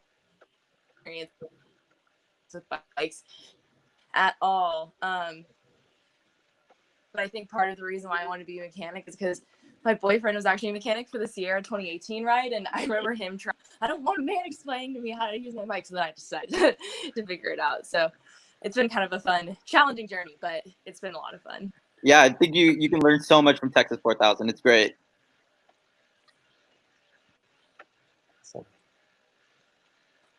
Looks like Ellie's frozen on us again, but thank you so much for sharing everything with us, and we're so excited to have you join on our live stream today. Yeah, thank you for having me. Thanks so much. Yeah, and we can't thank you enough for all the involvement that you've had since when you were a rider and then after. It means a lot to us to have alumni like you staying involved. Yeah.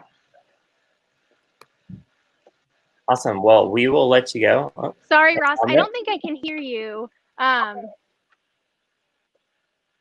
was Can that? you guys hear me? Yes, we can.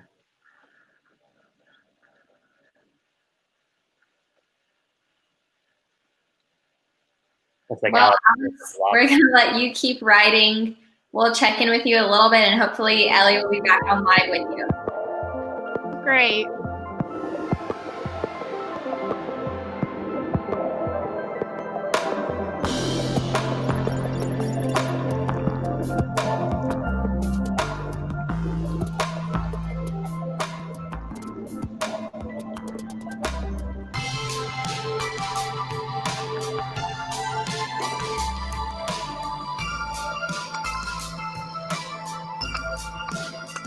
Am I back? Can you see me?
Someone's gotta wake up, but if we're ever gonna make up, we're stranded. Oh, oh, oh. I don't wanna fake us or frustrated way to flick, I'm disenchanted. Oh, oh, oh. I know just how to be around a boy like you and me. Don't make it harder than it needs to be. Needs to be. If you wanna be with me, gonna tell you what to see. It's time to come clean, get busy. Don't think you'll miss me. I'll take it up, pick it up, take it up, back up for you, baby. Now take it, pick it up, take it up for you. Thanks, Madeline. And Philip. I'll take it up, I'll pick it up for you.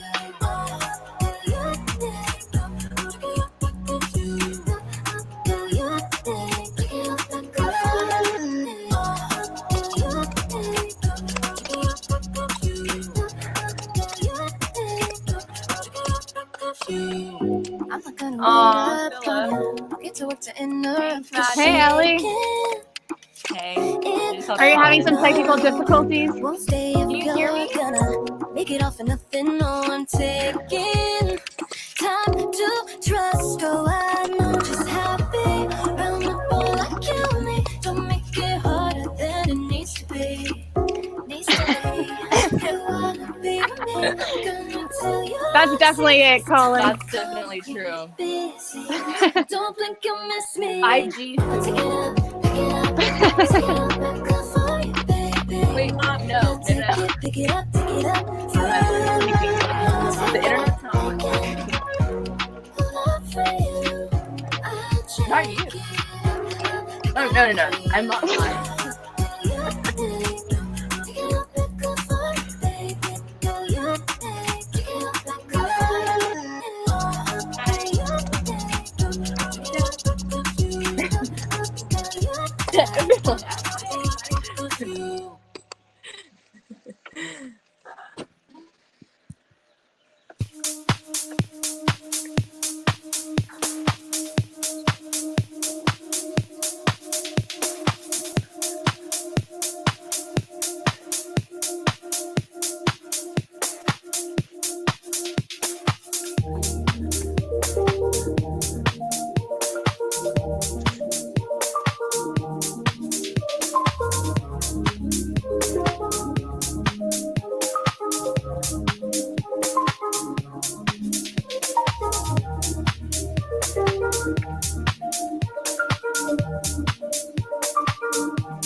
My mom says good job, everyone.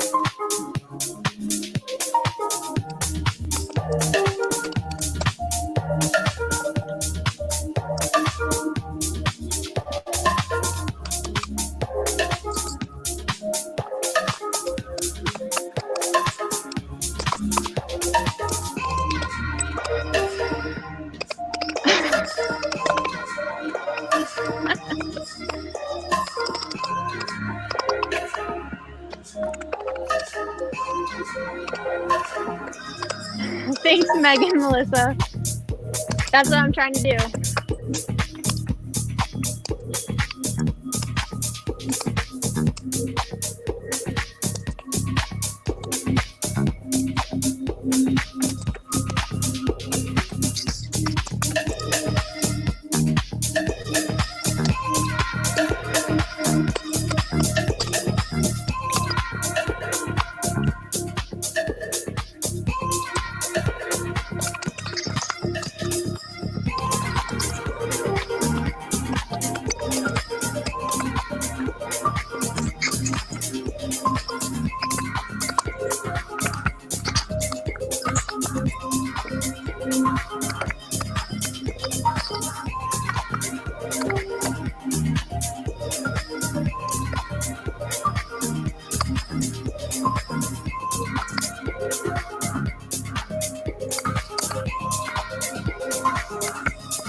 You're pretty frozen. Okay. Let me try getting it over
Is you really down to ride for a fella?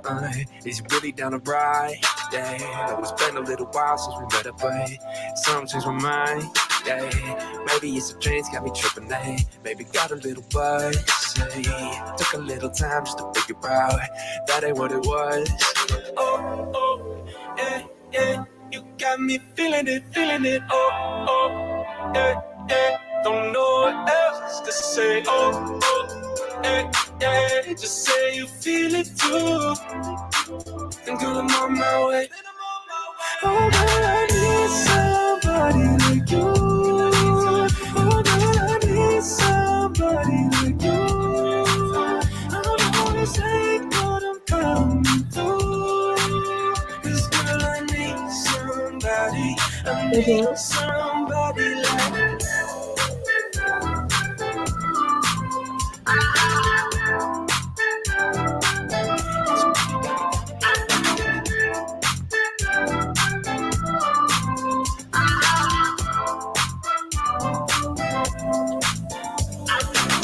You got a lot of brain and I'm digging it, and you got a lot of class. Alex, can you see me okay?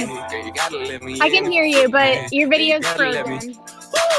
Hey, we gotta catch up. Okay, but you can hear me, which is good. Yes. Okay. And it's in like relatively normal time. I think so, yes. Okay. Got me feeling it, oh, oh. Glad to have you back. Don't know what I'm back. else to say, oh, Alex, how long were you supposed to last night? Wait, I didn't hear that. Your mom's always like, I know. It was my sister's birthday yesterday, so we had this big rainbow cake, and there's a lot of leftovers. So I might go eat a piece after I get off the bike. That's a big reward. I need somebody like.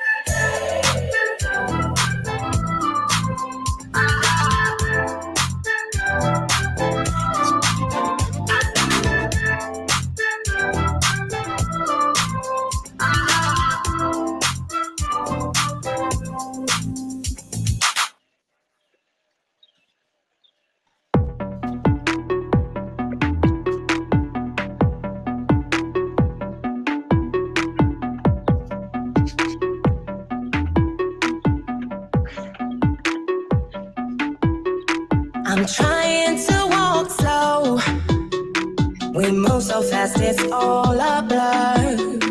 The fights wore my heart down. We can't go back to what we were. You brought me good and bad, but is your love worth all that? It's making me feel mad. We all ride for 1 hour. That's my grandma in the comments. So we do 1 hour ride, and we've been doing it for 24 hours. So some of my teammates started yesterday at 11 a.m. and they went all through the night. So some people rode at like 4 a.m. and in the middle of the night. And now Ellie and I are doing the second to last ride. I think there's one more after us.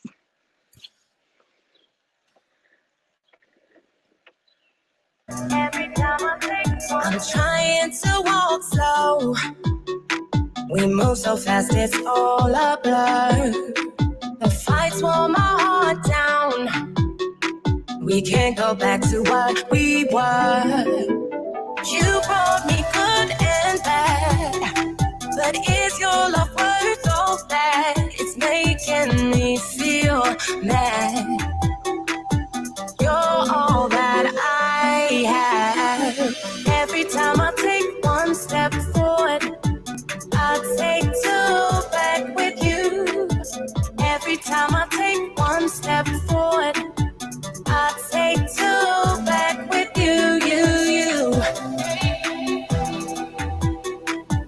Every time I take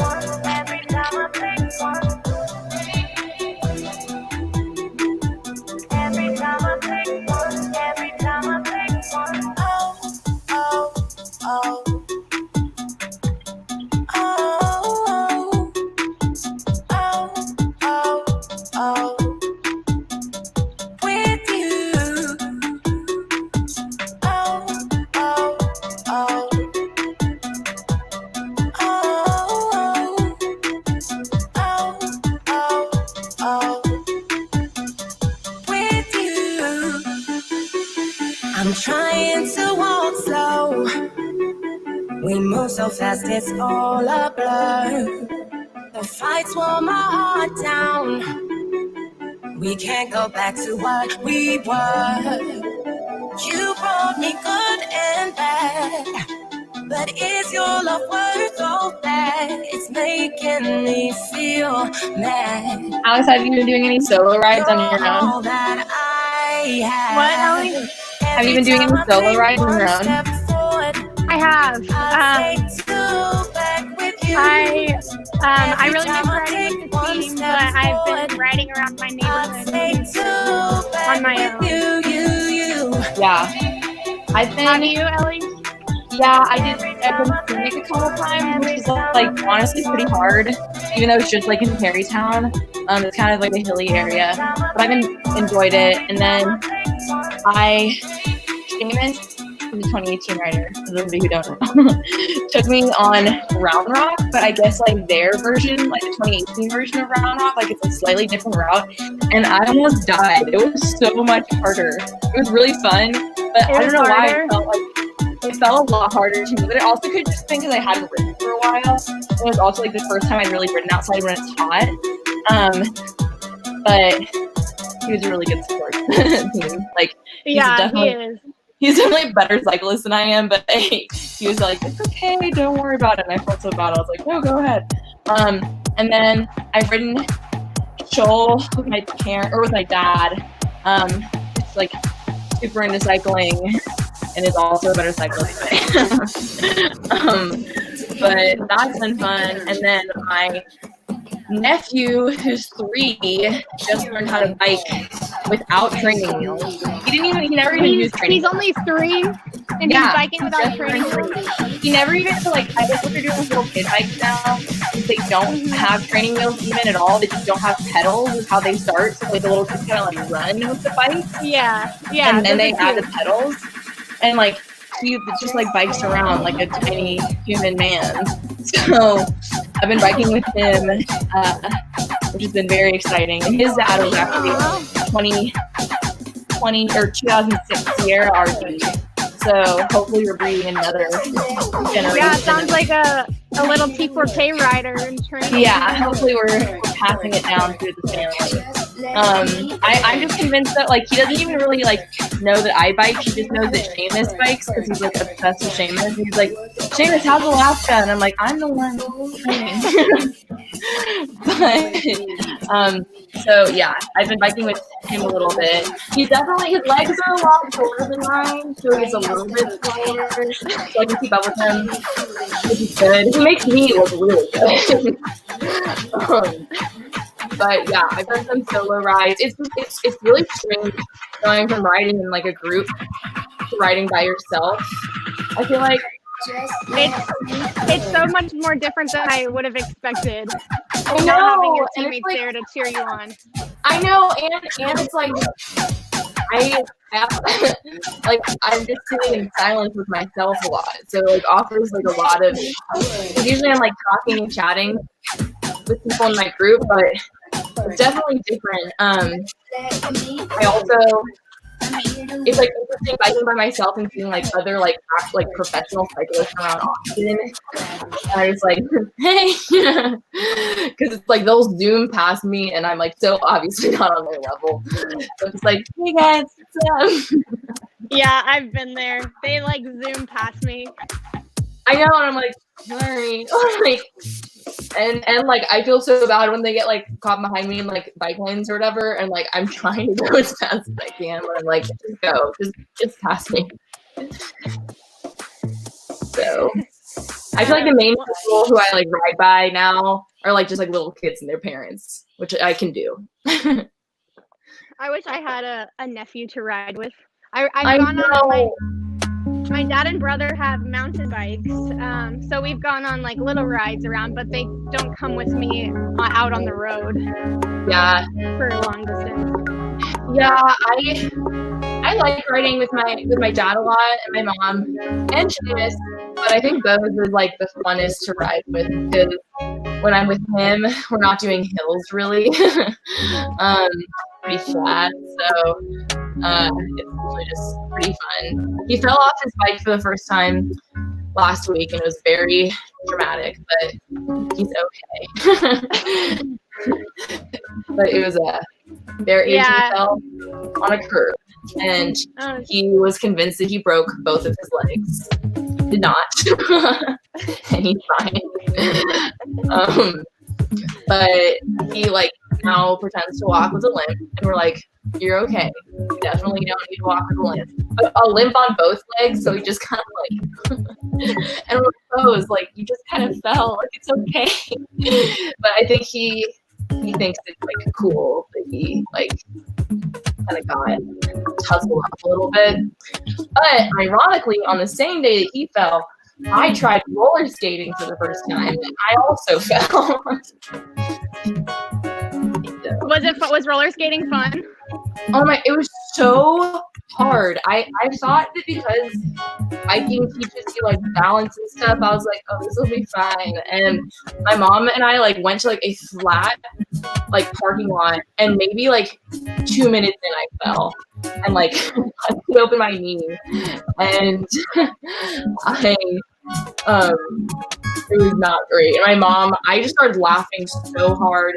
But my mom started crying because she was it was right after we got the news that the strike was canceled. She was just things aren't going your way. But I was laughing so hard because it was really funny. I was wearing pink roller skates and a pink cowboy hat, and I just looked ridiculous. And I was just this is hilarious. But since then, I've gotten knee pads, and I was wearing a helmet under my cowboy hat, so I was safe. But the knee pads, I'm thinking, are definitely going to make a difference. And elbow Good. pads. I'm glad you were being safe. Yeah, and the elbow and knee pads look really cool. I wish I could see you wearing a pink cowboy hat on the ride to Alaska. I know. Well, I'm going to be riding with 2021, and obviously I'll be FaceTiming you the whole way there. So I'll be whipping out the cowboy hat occasionally. Also just get the 2021 team accustomed to the weirdness that is. But my cowboy hat, I'm doing lots of crafting in quarantine. So my cowboy hat, I should have worn it, but my cowboy hat along the edge has a whole bunch of rubber ducks on it and rhinestones and a rainbow painted across it. So I kind of look like a child wearing it, but who's gonna see me, you know? No, I bet you look awesome. Thank you. I've been wearing it walking the dog also because it provides good sun coverage. And I have to protect the money maker, obviously. So good. I'm making one for both of my parents also, and I'm hoping I want to make one for my older sister who's about to have her baby, her second baby, on June 19th. So this will be the second little T4K rider in our family. Oh, that's exciting. Yeah, so I'm hoping she'll wear a cowboy hat in labor. I don't think she will, but I'm really hoping for it. So we'll see. Ellie, you should get the baby a little Texas 4000 onesie. Oh my god, I want to. I'm thinking because I made t-shirts for to sell. I want to try to get that same design put on a little onesie. My mom is jealous of your dog walking fashion. I know, just saw that. I can make cowboy hats for you guys and a little one for EC and send it your way. Okay, we'll take 6. Okay. Because it definitely makes the dog walking more exciting and kind of feel like a fashion show. And I definitely get some looks, but I love the attention, so I'm okay with it. And so does Molly. For those of you who don't know, she's a 10-year-old Chalini. It's a little grumpy and not well behaved and very stubborn. But she's my little baby grandma friend. So she's a fan of it too. Oh, that's cute. It looks like there's a transition happening soon on the video. What, Ellie? On the video, it looks like they're going to do a transition. Oh, I can't see really. Oop. Oh, it's Hey, Shelby Shelby. and Ross. Right. Nice. It's good. Looks like it's been a pretty good workout. I am sweating a lot. I'm kind of surprised by how sweaty I am. Do you not have a fan in there? Ross, I'm just the AC is on full. I'm just I think also it's the excitement and like the nerves of being on like live. So the camera's on, the show is happening. So it is, and you guys have done great. So Thanks, Ross. We really enjoyed having y'all and watching and listening to y'all as you ride. And we wanted to give y'all a chance if you have any shout outs that you want to give before we finish up. Ellie, if you want to go first. I think that, and like I was kind of just talking about this with Alex, but I think I'm thinking a lot about my brother-in-law today, who's a 2006 Sierra RD. He was a really big reason why, like how I even heard about Texas 4000. I remember like when he started dating my sister, and I was like, this guy biked to Alaska? Like, that's crazy. I was just like, what is he trying to prove? And then I found out why he was biking to Alaska and the whole mission behind it. And I was like, that's so cool.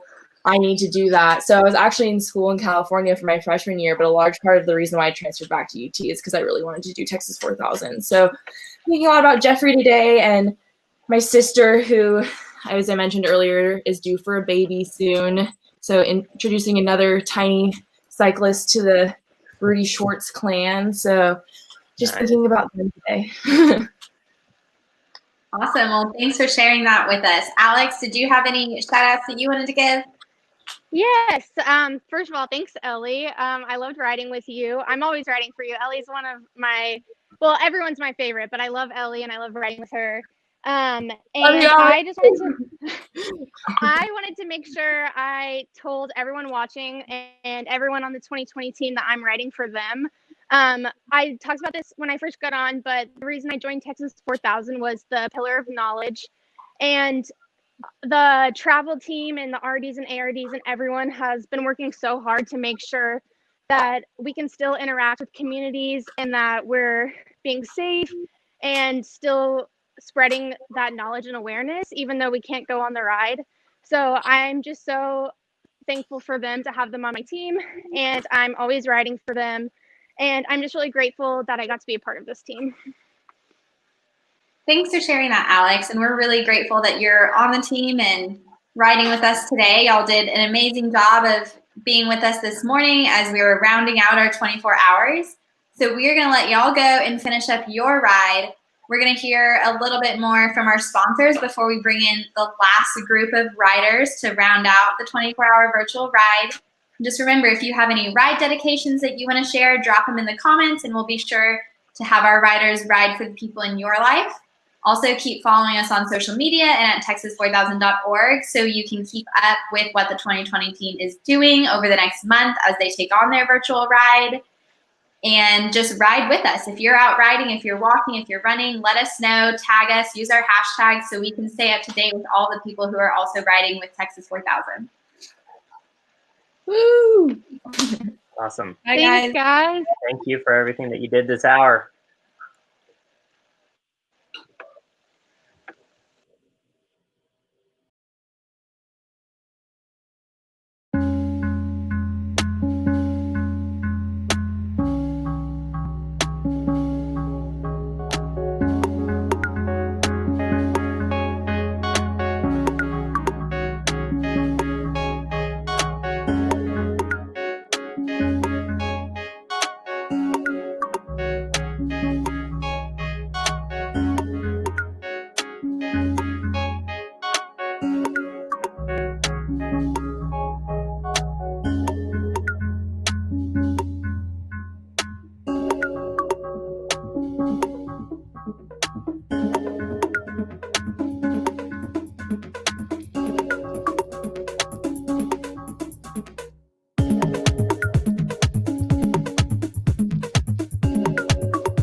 All right, we are back and we are in our final hour of our 24-hour virtual ride.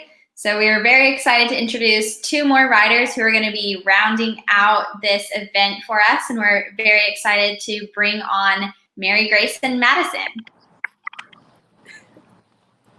Hey, how are you? Good morning. Doing great. How are Great. you guys? Well, we're so excited to have y'all on. I know y'all are going to be doing an outdoor ride, so we're excited to kick it off for y'all. But first, we wanted to let y'all have the chance to share a little bit about why you joined Texas 4000 and who you're riding for today. So, if Madison, you want to go first? Yeah. So I joined Texas 4000 because, I mean, this is like my why I ride and why I joined. But I joined for my mom. So whenever I was 12, she got lung cancer, which was like just a huge, crazy experience for us. And like my siblings were really young, and it was just, we didn't really like know much about cancer and like the effects of it. And just whenever like going through that was very formative, and I would really like to have known more about it. And so like joining Texas 4000, like seeing that we like shared knowledge about all of that was like really important to me, because like if you don't know, it's just like this big scary thing, and like we need more awareness about it. And also just like my mom, whenever I saw her going through that, like at a young age, I just saw the strength that she had, because like it isn't a pretty journey, you know. And so just watching that, and then seeing this like organization where you have to bike from Austin to Alaska, and like that just takes strength. And I just really wanted to like do something for her and like with her with this. So yeah, I'm riding for her today and every day, and just like specifically today riding for hope, because you know these times are kind of rough. And so like hope is what gets you through it. Definitely. Well, thank you so much for sharing that. And Mary Grace, we'd love to hear from you as well. Yeah, so I also ride for my mom. She was diagnosed with breast cancer when I was in the 7th grade, and then she later recurred about 4 years ago, my junior year. And my mom, a little bit about her, she kind of never wants anyone to worry about her. She always plays things down. And so the whole time she was going through radiation, she was just like, it's not a big deal, I'm totally fine. But obviously cancer takes a toll, and it was super hard on her, and she did everything to protect me and kind of barrier me from everything. And so riding to Alaska for her and just doing all this training was really to kind of, for me, carry all her burdens that she loaded on her back for me for so many years. Like, I want to do that for her. So I ride every day for her, and same as Madison, definitely riding for hope today. Hopefully riding for some peace and through these hard times, and just hopefully we can push through. Well, thank you both so much for sharing your stories. We're excited again to get y'all kicked off. Where are y'all riding today? We're riding at Trinity Trails in Fort Worth right now. So there's the Trinity River. Whoops, there we go. Nope. And so there's just like sidewalks. We're gonna be riding down and around there. It's really a beautiful day today, so I'm grateful for that. Yeah. Awesome. We are socially distancing, and I have my buff as a mask, and I think Madison has her mask. So Mary Grace is like, whoa, this is so confusing. Way over there. Yeah. It's over there. Yep. Well, Awesome. Well, we hope y'all have a fun and safe ride. Y'all have to check in with us later and let us know how it is. But thanks again for being here to finish out our 24-hour virtual ride. We're excited to have y'all, and we're also excited in just a few minutes we'll have another rider join on the trainer for our live stream. So good luck to y'all. Enjoy the ride, and we'll talk to you soon. Thank you. Bye. Bye. Awesome. Thanks. Thank you.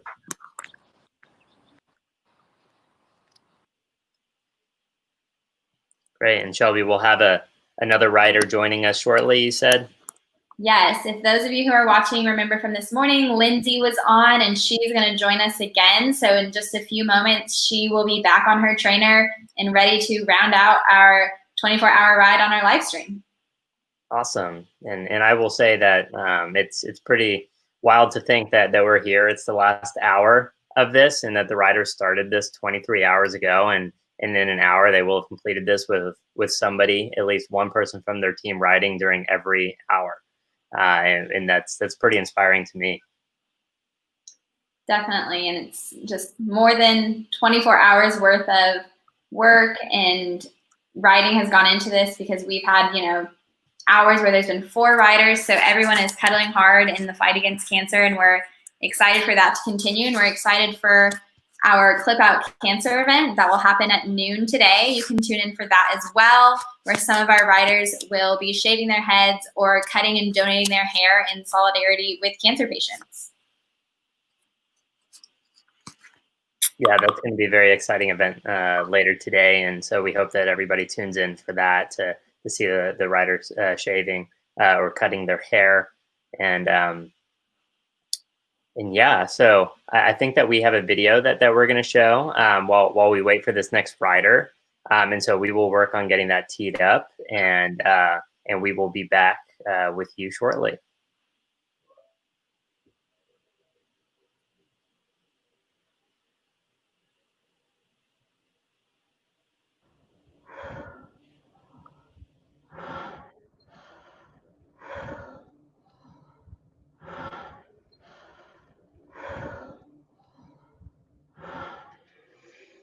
There were days where riding the bike was one of the most uncomfortable and difficult experiences I've ever had to do. There was a day where everything I owned had soaked through, my rain jacket, jersey, and it was just me out there in the cold and rain with my team. And you have this option to not finish that ride and put up your bike. And I never chose that option. I think for me, the thing I take with me is that when things are hard, even when you have the option to quit, you don't. Because, this won't be the only time I ever do hard things. I joined for my 2 biggest heroes, the first being my sister, who rode in 2014. Her name's Vanessa. And she's always been my role model, my inspiration, my hero, my guiding light and force. So I'm wearing my sister's jersey from 2014. I remember 5 years ago, she finished her ride, and that was really a moment that changed my life. And today I'm lucky enough to hug her and see her again. The second, my cousin's grandfather, his name is Don Jesus Hernandez. He passed away from colon cancer in 2015 in Mexico. And a lot of, Hispanic cultures, hearing the word cancer really is equated to death and hopelessness, which is something that resonates with me and the mission as well. And that's why the mission is so important to me. I think it's hard to go places and be like, oh, I brought hope there. That seems weird, but it can feel that way. You tell people what you're doing and you immediately see this light of wow, thank you for getting on your bike. Thank you for raising this money, for doing something that interferes with my story in the best way possible. I had the privilege of not having anyone in my close family that had cancer or that we've lost to cancer. And so I got to just carry stories the entire time from other people. I also was able to do an internship at MD Anderson Cancer Center. And so to carry those experiences and how hard I saw people fight through chemo and fight through radiation, those were the stories that I took. Those were the things that I wrote for. My grandma passed away from lung cancer when I was in 4th grade. My grandfather passed away from liver cancer when I was a sophomore in high school. And then I was on a missions trip in Taiwan. And then I get a call that my mom had really bad pain in her stomach, and so that she needed to be taken to the hospital. By the time I got back home to Brownsville, she was already unresponsive. Cancer had spread everywhere in her body, and she passed away within a couple of hours of me landing. And during the ride, about 4 weeks ago, I get a call from my sister telling me that my dad was diagnosed with stage 3 lung cancer. And for me, that was really, really hard. I'd lost one parent, and I never thought that I'd have the possibility of losing another one. And so that's been something that kept me going on the bike, because I hate biking so much. But with every pedal, I remember my mom, and then I think of my dad. And cancer isn't a choice. You don't get to choose whether you get to fight that day.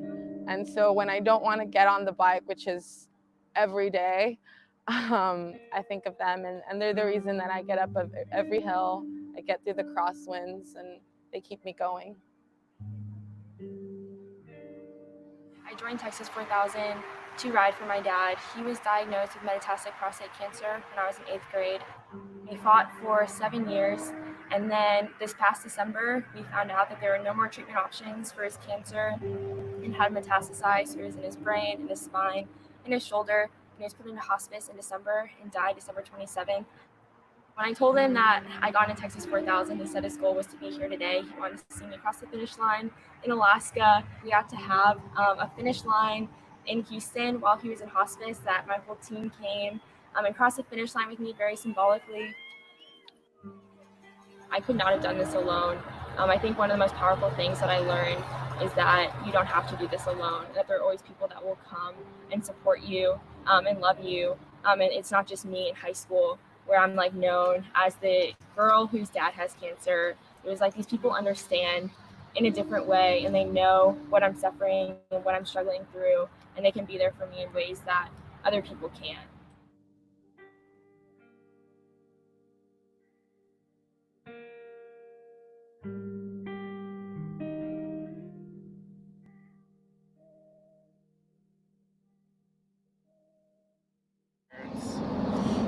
Riding for Erica, my grandpa Popo, my cousin Marcos. For Marge, for Cece, for Ashley. I want to ride for Eddie and Melissa, Sophia's dad, and Eli. I want to ride for my dad. I'm really excited to see him, and I'm really excited to fight one more day. When I joined Texas 4000, he said his goal was to be here today. And I rode every single day because he can't be. When my wife got cancer, it turned everything around. It made it very extremely personal. But it's one of these diseases that just won't go away. And we need heroes like you guys. You rode in the heat, you rode in the rain, you rode over hills. Some of them weren't really hills, they were more like mountains. I want to say thank you. I wish I could give everyone a hug. You want to give everybody a hug? We got you.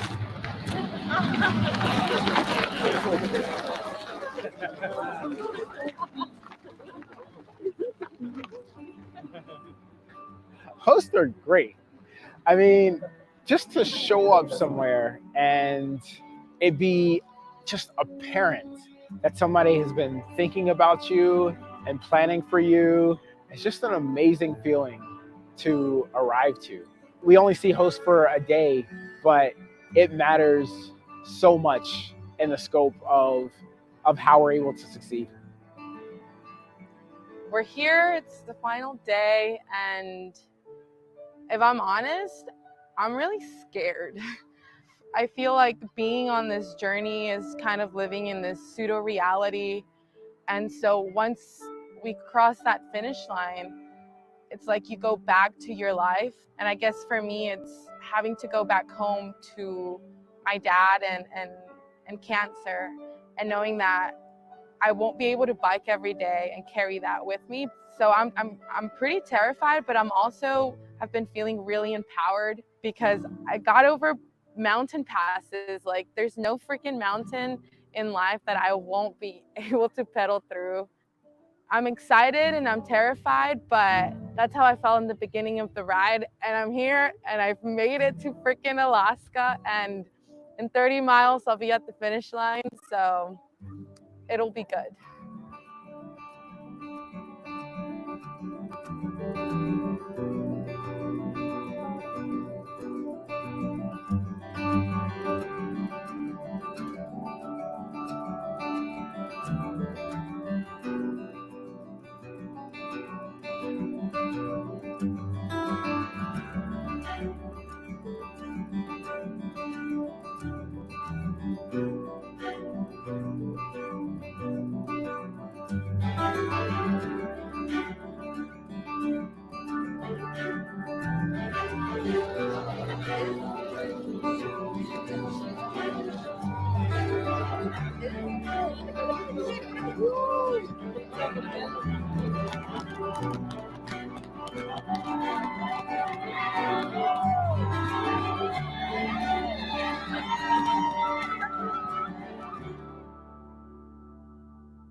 We are back live after that beautiful video of the 2019 team as they came through their finish line, which is excellent timing as we are crossing the finish line on our 24-hour live stream to kick off our virtual ride this summer.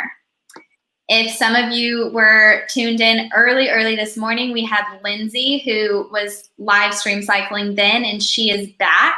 We are excited to have her back on the bike and pedaling hard as we finish out 24 hours. Hey, Lindsay. Hi, Ross. How are you? Good. How was your first hour this morning? Oh, it was great. No better way to start the day, and I'm glad to be back. Awesome. Well, we're excited to have you again. We are so excited to have you. You were so fun this morning, and I couldn't think of a better person to finish our 24 hours with us. We will have another rider joining you soon, so we are excited for the two of y'all to round it out. But before that, while you get going, we're going to bring in some more alumni and have a little chat with them. Oh, can't wait. Awesome. Well, so we are welcoming in Vanessa Beltran and Kevin Helgren to the stream. You may recognize Vanessa. She was just in that previous video. So it always makes me emotional to see her and her brother getting a chance to connect at his finish line. And so we're very excited to have both of them here today. And so we thought that you all could kind of kick it off with telling us a little bit about yourself, what year you rode, route, and kind of reasons why you wanted to get involved with Texas 4000. Go for it, Kev. All right, being put on the spot. Thanks, B.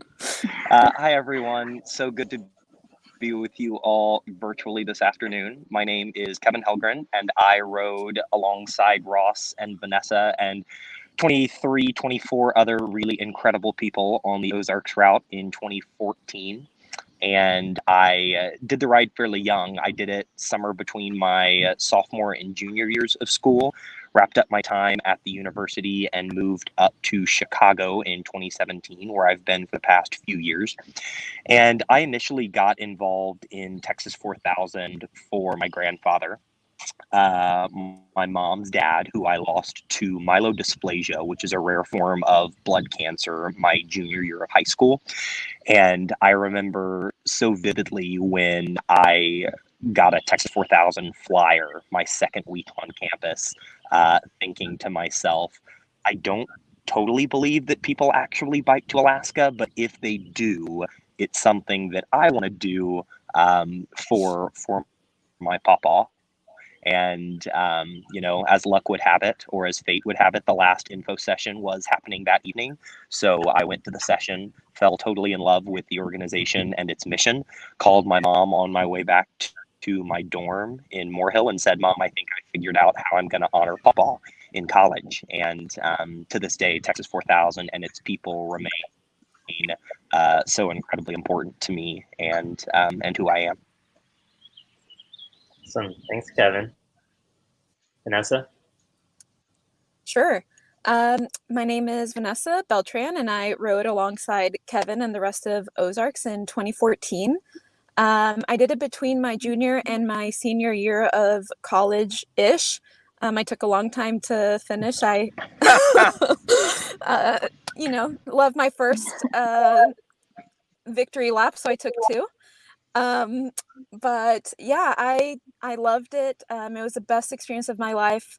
And I originally got involved with Tex 4000 because I had a friend. His name was Jake, and he was diagnosed with an inoperable and incurable brain tumor when he was just 7 years old. And despite trying everything, there wasn't any viable treatment options, and so he ended up passing at 8. And saw just how devastating that was for his family, and continues to be something that they have to grapple with daily. And so really wanted to ride to honor him and bring more awareness to the need for cancer research in the pediatric population. Awesome. Well, we are definitely riding for the people that you all ride for today. And before we carry on with a few more questions, we'll welcome in our second rider on the trainer, Colin, who is joining us again. And so, hey, Colin, how's it going? Hey, guys. Sorry I'm a little late. Wasn't expecting to be here right now. No worries. We appreciate you jumping on. Hear me okay? Yes. Okay. Yeah, thanks for joining us, Colin. We're excited to have you and Lindsay on here to finish out our 24 hours. We are speaking here with Kevin and Vanessa, and before we get more into that, I'd like to give Colin a chance to share his why he's riding today and why he joined T4K. Yeah, so I'm a little different than most of the riders on the team. I'm a graduate student working on my PhD in geological sciences. So I'm about 10 years older than everyone else, but that's okay. I can cope with them. So I'm riding and decided to join Texas 4000 for my mom. She's battling colon cancer for the past 7 years, and she's in the house here right behind me, kind of approaching the end of her journey. So still riding with her today and every day, and so I always have her in my heart, and so grateful for my dad who's taken care of her for so long, and our entire family who's been by our side through everything. Thank you for sharing that, Colin. We are definitely all riding for your mom and thinking of you and your family right now and always. And with that, back over to Kevin and Vanessa with the mission of Texas 4000 and our 3 pillars of hope, knowledge, and charity being so prevalent in our everyday lives, and especially when our riders are out on the roads riding. I'm curious as to which of those 3 has stood out to you the most, and especially that summer that you were riding to Alaska. Vanessa, I'm going to let you tackle this first. I may have missed the question just because my audio was breaking up a little bit, so I was hoping you would go first, Kevin, and I would just mirror you. Funny how that works, huh?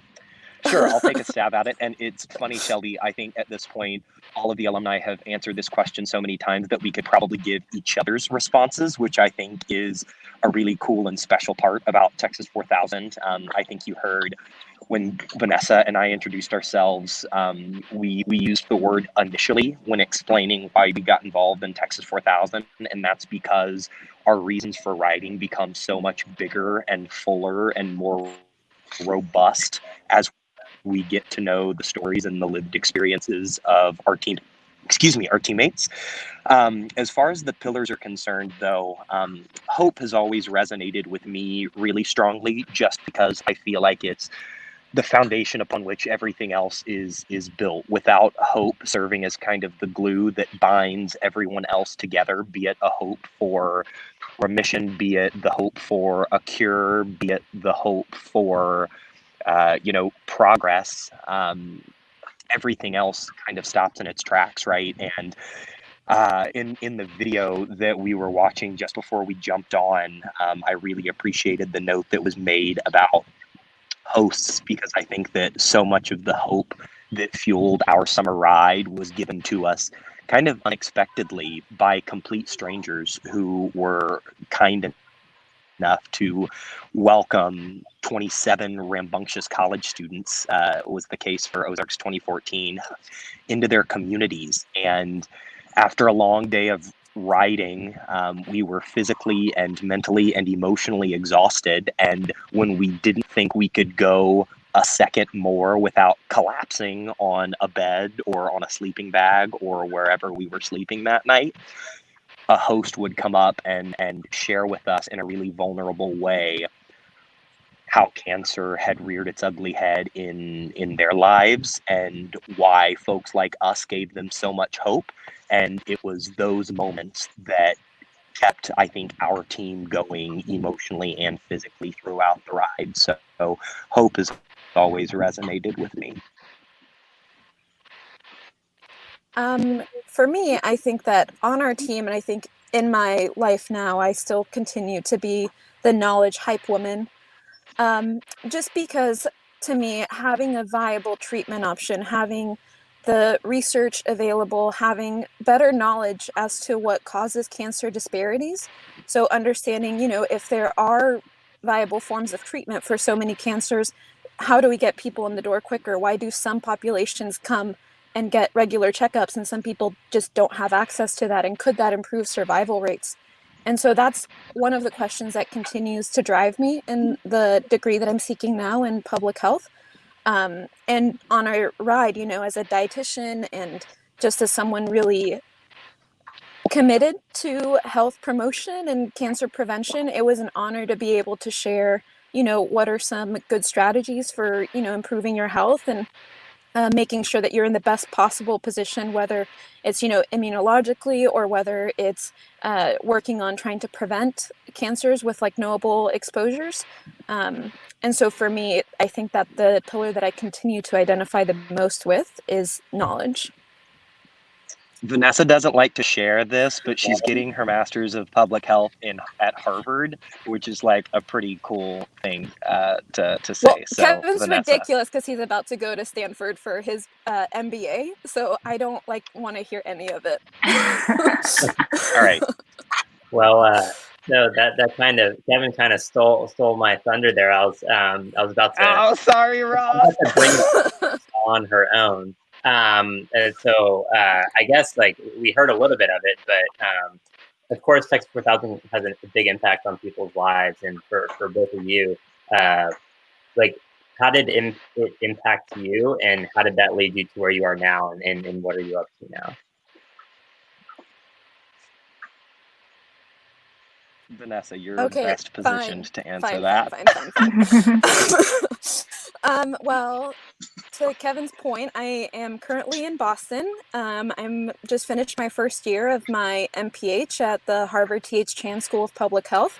And I'm also working part-time as a dietitian at Brigham and Women's, just because I really valued keeping up my clinical practice and continuing to build my skills. And my concentration is in social and behavioral sciences. So it's kind of those social determinants of health, which for people who aren't, deeply embedded in health professions just means what are all of, the social factors, societal factors that keep people from being at their optimal level of health, right? So it can look like things like racism, which we're seeing a lot of, and also access to medical care, certainly, and even social capital, which is something that is also really valuable to have things like this, right, where people still have the ability to connect from afar and whatnot. I think moving forward, I am weighing different options, whether it's going back into the clinic, maybe in healthcare management and more of like a systems level role, or also potentially looking at getting my PhD in the near future. So trying to figure out what's next. But I would say that my experience with Texas 4000 has colored every decision that I have made since.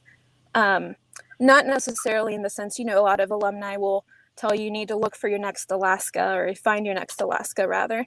But for me, what it has really brought to light is that you need to find Alaska in your life. Like I remember the finish line in like a very abstract way, but I remember the way that, I woke up next to my teammates and felt so alive every moment between waking up and going to sleep, and just the way that we were present to our lives was really special. And so that's what I've been looking for in like my career paths and in all of the things that I have done moving forward. I would retweet all of that, just not as eloquently. I am going to give what I'd consider to be a stretch answer, and then I'm going to hit the group with some truth. As far as my stretch answer is concerned, so I studied neuroscience and psychology at Texas, and I thought for a long time that I wanted to go to medical school and pursue a career in pediatric neurology. And I realized pretty early on that medicine didn't excite me to the extent that I thought it would. And I came to that conclusion just before doing Texas 4000. And then, of course, I had this surreal, bizarre, transformative 70-day journey that did nothing but confuse me in terms of what I wanted the rest of my life to look like, right? So I spent some time the next couple of years figuring out what made the most sense. I, for better or for worse, decided to go into strategy consulting, which is what I've been doing for the last 3 years here in Chicago. But I will say the type of consulting I do is cool and interesting in that it sits at the intersection of people and culture and change. So essentially my responsibility is to help large-scale organizations think through the people side of transformations. And when I think about Texas 4000, so much of it was about storytelling. So much of it was about learning how to listen to people's stories, to take those stories with you and to share them with others to the extent possible. And in consulting, and again, here's where the stretch comes in, a lot of what I'm doing is collecting data. I'm listening to stories. I'm talking to clients day in and day out across energy and healthcare and retail and consumer packaged goods and insurance to better understand how we can kind of incentivize the mindsets and behaviors across an organization that are needed to make change possible, right? To encourage them to lean into change. But in the bigger, in the grander scheme of things, Texas 4000, I think, taught me that unless I'm waking up every single day feeling like I'm positioned to make meaningful change in someone's life, I'm wasting my time. And I am excited eventually to get back into the public space. I'm really, really passionate about education, and I think that stemmed directly from Texas 4000 kind of showing me how, disparities across healthcare and education and whatnot are inextricably linked. So I think Texas 4000 more than anything taught me how important impact is in my life and the ability to make meaningful change in other people's lives. And I am itching to get back to something like that before too long. Well, thank y'all both for sharing kind of what your journey has led you to. And I can't wait to see what Colin and Lindsay and the rest of the 2020 team will be led to in the future. And just before we let y'all go, I would just want to hear what kind of advice that you have for these two riders who are on their bikes right now, the ones that we have who are outdoor biking and the ones who will continue to bike and ride for all the people in their lives over the next month. Let me tell you, 2020, you all are doing a much harder version of something that's already really, really hard for anyone who does it, right?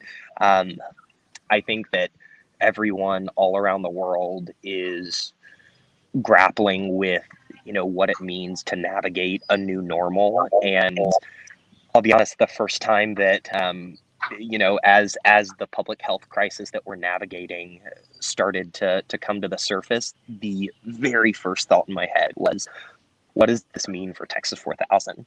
And I'll be honest, I panicked for you all for maybe 30 seconds.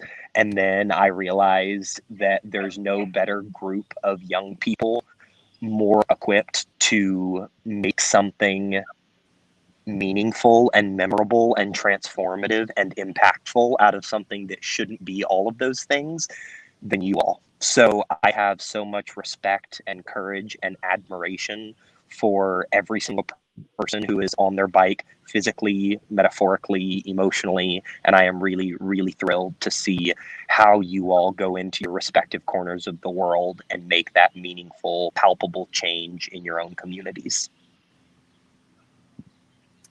I would second everything that Kevin said, which is very on brand for me. But I would also say that there's a lot that we could learn from the 2020 team about resilience and just about, the drive that it takes to do something hard in a super complicated time. But something that I'm glad for is that y'all have this great community. I would say that the ride is one aspect, like the physical ride is just one aspect of the Texas 4000 experience. To me, what has been most valuable and sustaining has been the incredible friendships that have come out of it. And so in this time where a lot of people feel isolated and where, you're not getting the summer ride that maybe you expected, I would encourage you to lean on your peers and all of the people who care about you on your team, because they will know this experience better than anyone. They're going through it with you. And also, I think that they can be a great support for you. Well, thank you both for sharing. We love our 2020 team and everything that they've done. And I just want to open it to Colin and Lindsay and see if y'all have any questions that you want to finish out with. I kind of dropped off there a little bit. Sorry, I hit the wrong button. I'm sorry, Vanessa, I couldn't hear you until I mistakenly dropped off and came back, and now I can. But I guess I just want to say thanks a lot for your guys' support. And I've been watching a lot of the live stream over the past 24 hours, and seeing all that support has been really incredible and so motivating. So I just really appreciate it. Yeah, I'd just like to thank y'all for, taking the time on a Saturday morning to come talk with us. It really means a lot. And this might be really weird, but Kevin, you seem really familiar and I couldn't put it together, but I was in Senate when you were president of student government. And I remember seeing, okay, this is so weird. I don't know why this, this memory sticks out, but I remember seeing, I think you have like an Alaska tattoo. And it was I do have one of those. And I was like, I thought that was just so incredible. And so like Texas 4000 was just in the back of my mind as I went around UT. And then, I guess like it kind of put in my mind that it was possible. And I was like, wow, if you got a tattoo, you must have really done it. I just thought it was incredible. So weird story, but here you go. Thanks, Lindsay. That means the world to me. Fun fact, there are a number of Ozarks tattoos on me and on Vanessa and on a few other people on our team. And it's funny, I always told myself growing up that I wouldn't get a tattoo unless I experienced something really meaningful and transformative. And to Vanessa's point, when we crossed the finish line, I thought, yeah, that was pretty meaningful. I'll do it. So here we are. And I'm glad you noticed. Thanks, Lindsay. That story means a lot to me. Yeah, it's very inspiring. Well, thank you both so much for joining us. It's been a joy to have y'all and to hear your stories and for everything that you've shared with the 2020 team and everybody who's watching. Thanks, everyone. Thanks for having us. Stay safe and take care. Yeah. Appreciate it. Thanks. Bye, y'all. So Colin and Lindsay, how are y'all feeling? I know y'all have both been on the bikes already today, so you're ready for round 2, but how are your legs doing? They're pretty good. Maybe it's a little hotter now, but all good. It's not so hot here. I think it's in the 50s right now. Oh my gosh. Yeah. Pretty nice. It'll warm up later, but yeah, so Minneapolis is pretty nice this time of the year. At least the weather is. So yeah, I'm feeling pretty good. Honestly, I had a couple of had a Cliff Bar and some energy blocks right before this, and ready to go. Oh, yeah, Colin, you can tell us all about our sponsors and the wonderful organizations that you've helped us stay in contact with. Yeah, honestly, I'm not just saying walks in my jersey and was even before this, but Cliff, I've worked a lot with Cliff over this past year, and they've been an incredible sponsor for Texas 4000 over the past 2 years, and have really stepped it up and really were willing to do anything that they could to help us out to make this virtual ride happen. So we really appreciate it, and it's been a pleasure working with them. Yeah, they have been awesome. And when we look at the time here, it looks like we have 15 minutes until the end of this 24-hour long marathon that your team has been doing. It's super exciting that all of this, like your team has been going for 23 hours and 45 minutes, and there's 15 minutes left. And so we're super excited for this finish line, this first finish line that you all are approaching. And it looks like some of our supporters too were out on the road riding as well. I know, Lindsay, we had a supporter talking with you this morning as they were on the bike, and it looks like he is still out there and he is still riding with you. So glad to see everybody else who is getting out and riding with T4K. Let us know over the next month if you are riding, if you're running, share that with us, use our hashtags, and two, let us know if there's anybody we can give a ride dedication for. Send that over to us, and our riders will ride for the people in your lives who are being affected by cancer too.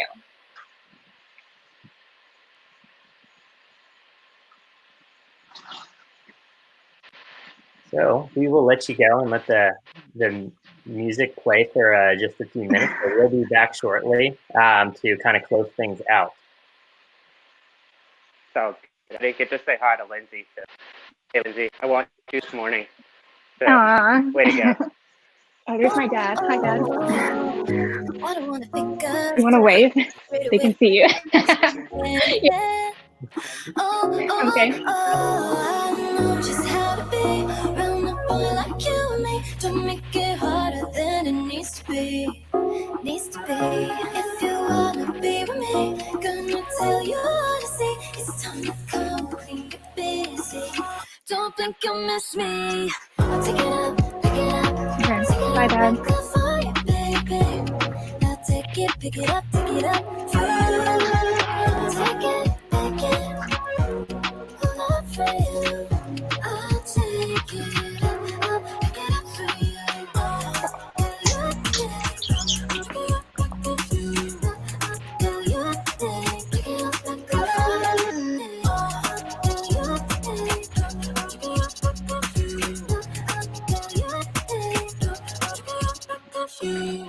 I'm not gonna wait up on you. I'll get to work to interrupt the shaking. It up, no. Won't stay if you're gonna make it all for nothing. No, I'm taking time to trust. Oh, I know just how to be around a boy like you and me. Don't make it harder than it needs to be. Needs to be. If you wanna be with me, gonna tell you all to see. It's time to come clean, get busy. Don't blink, you'll miss me. I'll take it up, pick it up, take it up and go for you, baby. Now take it, pick it up, take it up. Take it, pick it. Love for you. I'll take it up, I'll pick it up for you. Take it up and go for you, baby. Go your day, take it up and go for you.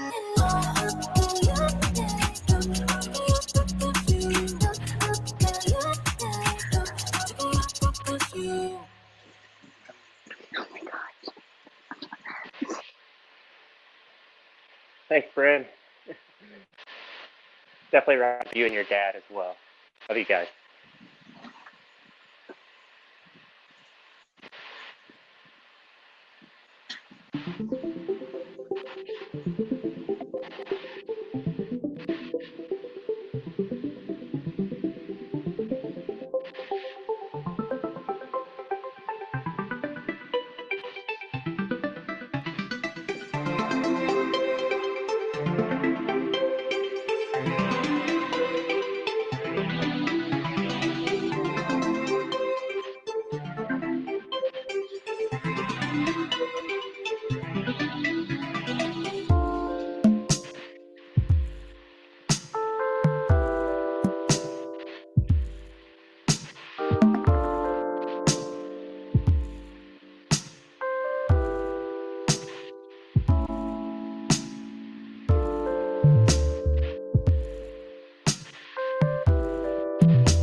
All right, and we are back. And so, exciting news. We have Mary Grace and Madison. It looks like they are back from their ride. Very excited to have them back and hear how that went for them during this last hour of their 24-hour riding marathon to kick off their 4-week summer ride experience. It looks like maybe Madison, your camera isn't coming through, so we'll get her connected. But Mary Grace, how was the ride? It's really nice today. It's not scorching hot, which is nice. So there's a lot of people out. I've never seen, it's Saturday, so I shouldn't be so surprised. But yeah, everyone's out getting their exercise, social distancing at its finest. Yeah. It was really. That's what we like to hear. It felt nice to bike with my quarantine buddy. Biking alone is just not the same. We were like practicing calls because we haven't done that in so long. It was kind of nice. Awesome. So. Madison, how was it for you? Can you hear us, Madison? Oh. How's the ride? Madison, how was the ride? Oh, I did not hear anything. I'm so sorry. The ride was fun. Sorry about that. It was good to be outside and just going. Yeah, it's just fun to be on the bike, and it just takes me back to our training. It was fun to like bike with Mary Grace because I've just been biking alone a lot. And yeah, like she was talking about with the calls, that was fun to like get back into that. But I don't know. It's just, when you're on the bike, it just like connects you to the mission more, and like it makes you like it's just a good place to meditate about it all. So that was good. Yeah, it's been fun. I'm excited to like keep going throughout the like virtual ride throughout the month. Well, we were so excited that y'all got to get out there and ride together distance. We had Colin and Lindsay here riding alongside y'all as everybody finished out our 24 hours. And Ross said it earlier, but it's just crazy to think that, almost 24 hours ago, your team started this to kick off the virtual ride that y'all are going to be doing for the next month. And all of the hours and miles of biking that y'all have gotten done just in 24 hours is amazing. And we know that y'all are going to continue to ride and continue to spread our mission throughout this next month as you ride virtually, as you ride in your hometowns, and as you ride to fight cancer. For sure. Yeah. It was so special being able to like be a part of the last leg. And it's been so much fun seeing all my teammates going, and especially throughout the night. Like that's insane. 2 to 3 a.m., 3 to 4 a.m., that's insane. I'm just really proud of everybody. Yeah, I was watching the Instagram live from like midnight to 2, and it was so funny. If anyone saw Paige take a spill, that was the best part of my night. So yeah, we had Paige take a spill in the middle of the night. Annalena took a spill live last night, but all of our riders are safe and they're going to keep pedaling on. And we're just so proud of every single one of y'all for all the work that you put in and that you're going to continue to put in. And we're just really grateful for each of you who are on the team and continuing this journey. Yeah. And I will say that as the riders are finishing up these last 3 minutes of the 24-hour ride that they have been doing. Lindsay, Colin, how are y'all doing? Oh, I'm not sure if Madison can hear me. Awesome.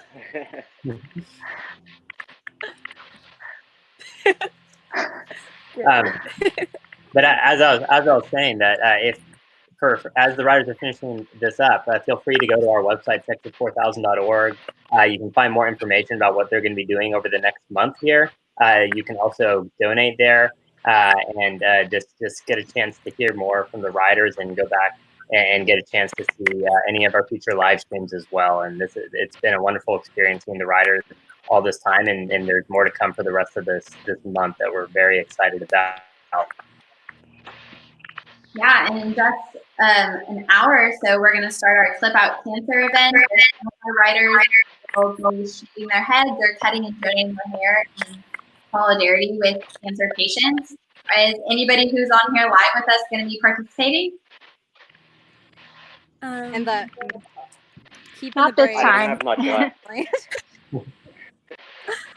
All is already pretty short, but we're excited to see the rest of your teammates who are participating and everyone who's going to be on that event as well. It's going to be another great way to just kick off this summer ride. Yeah.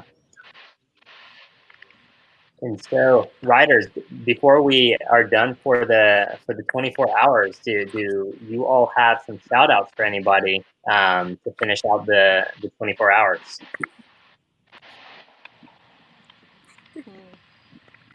We'll start with Lindsay. Okay. Go ahead, Lindsay. I'd like to shout out my parents. My mom made an appearance, and then my dad in the background fixing his bike.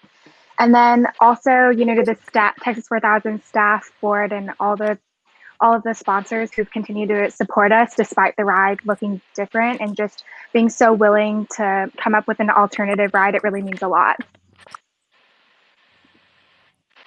Before Colin. Okay, I think my parents are also watching inside, so shout out to my mom and dad, who I mentioned earlier. And then just shout out to all the 2020 teammates.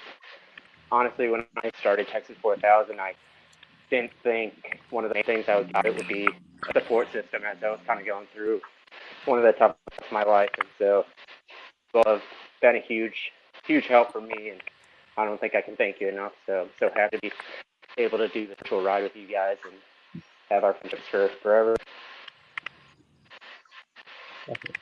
Mary Grace. I want to shout out my seniors. Y'all have really powered through and kept up such a great attitude, and I'm honestly so proud of y'all for doing this virtual ride and for just keeping up the spirit and graduating. Congrats to all of y'all, and just for being such great leadership on this team. Yeah, I mean, my shout out would definitely be that too. Just like, it's just been really cool because I applied for this when I was a freshman, so I've always been kind of like one of the younger ones on the team, and just being able to see like all of these people, like all of you guys, just power through this, like before Corona and afterwards. Like, it's just been a really cool way to like see you guys like take the lead, and especially during this time, like it's easy to get down and upset, and like you need to feel those feelings, like you shouldn't like push those away, but like in the midst of all this like hardship, like taking the lead and like rising up, and when like spirits get down, just being like focusing on the bright side and pushing through, and like seeing that has been so cool, and just like in my own life has like lifted me up. So yeah, I just really would like to shout out you guys too. Well, thank y'all all so much for sharing. We loved having y'all, and it is officially 11, so y'all have made it your 24 hours, and y'all really carried the team to the Oh my goodness. Yay. Woo. Wow. Awesome. Thank you for it. Great. But yeah, super excited to have seen you all officially do it and to finish the 24 hours. Thank you so much to Madison, Mary Grace, Colin, and Lindsay for closing out the 24 hours. It has been a wonderful experience to see all of the riders coming together and getting on live stream and then on Instagram Live all last night as well. And then this coming back with the stream this morning, it's been great to see. And then the huge support that we have seen from our supporters, our sponsors, the board, and everybody who is connected to Texas 4000. Thank you so much for coming out and watching and getting involved. This is just a start of what's going to be a wonderful 4 weeks with the 2020 Texas 4000 team, and we're only stopping for a short amount of time now. We'll be picking it back up with Cliff Out Cancer at noon, as Shelby was saying. And so thank you so much, riders. It has been fantastic. Had such a great experience getting a chance to be here alongside you for this. I got out and ran last night myself to kind of do that with you all, and super excited for this. Yeah. Thanks, Ross and Shelby. Awesome. So we will say goodbye to the riders for now and then close out the stream and be seeing everybody else a little bit later. But thank you all.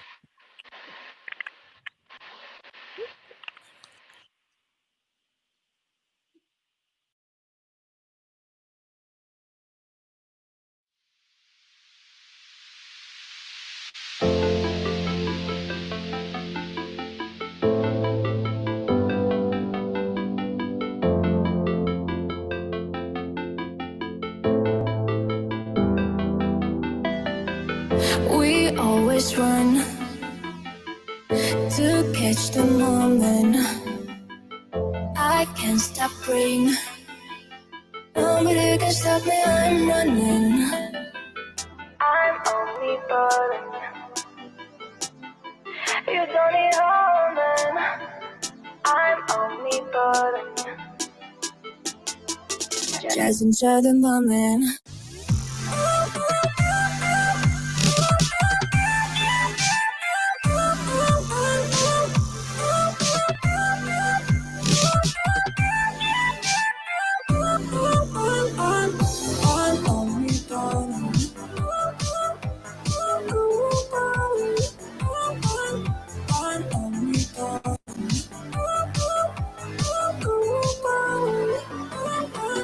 We always run to catch the moment. I can't stop praying. Nobody can stop me, I'm running. We always run to catch the moment. I can't stop praying. Nobody can stop me, I'm running. I'm only falling. You don't need holding. I'm only falling. Just enjoy the moment.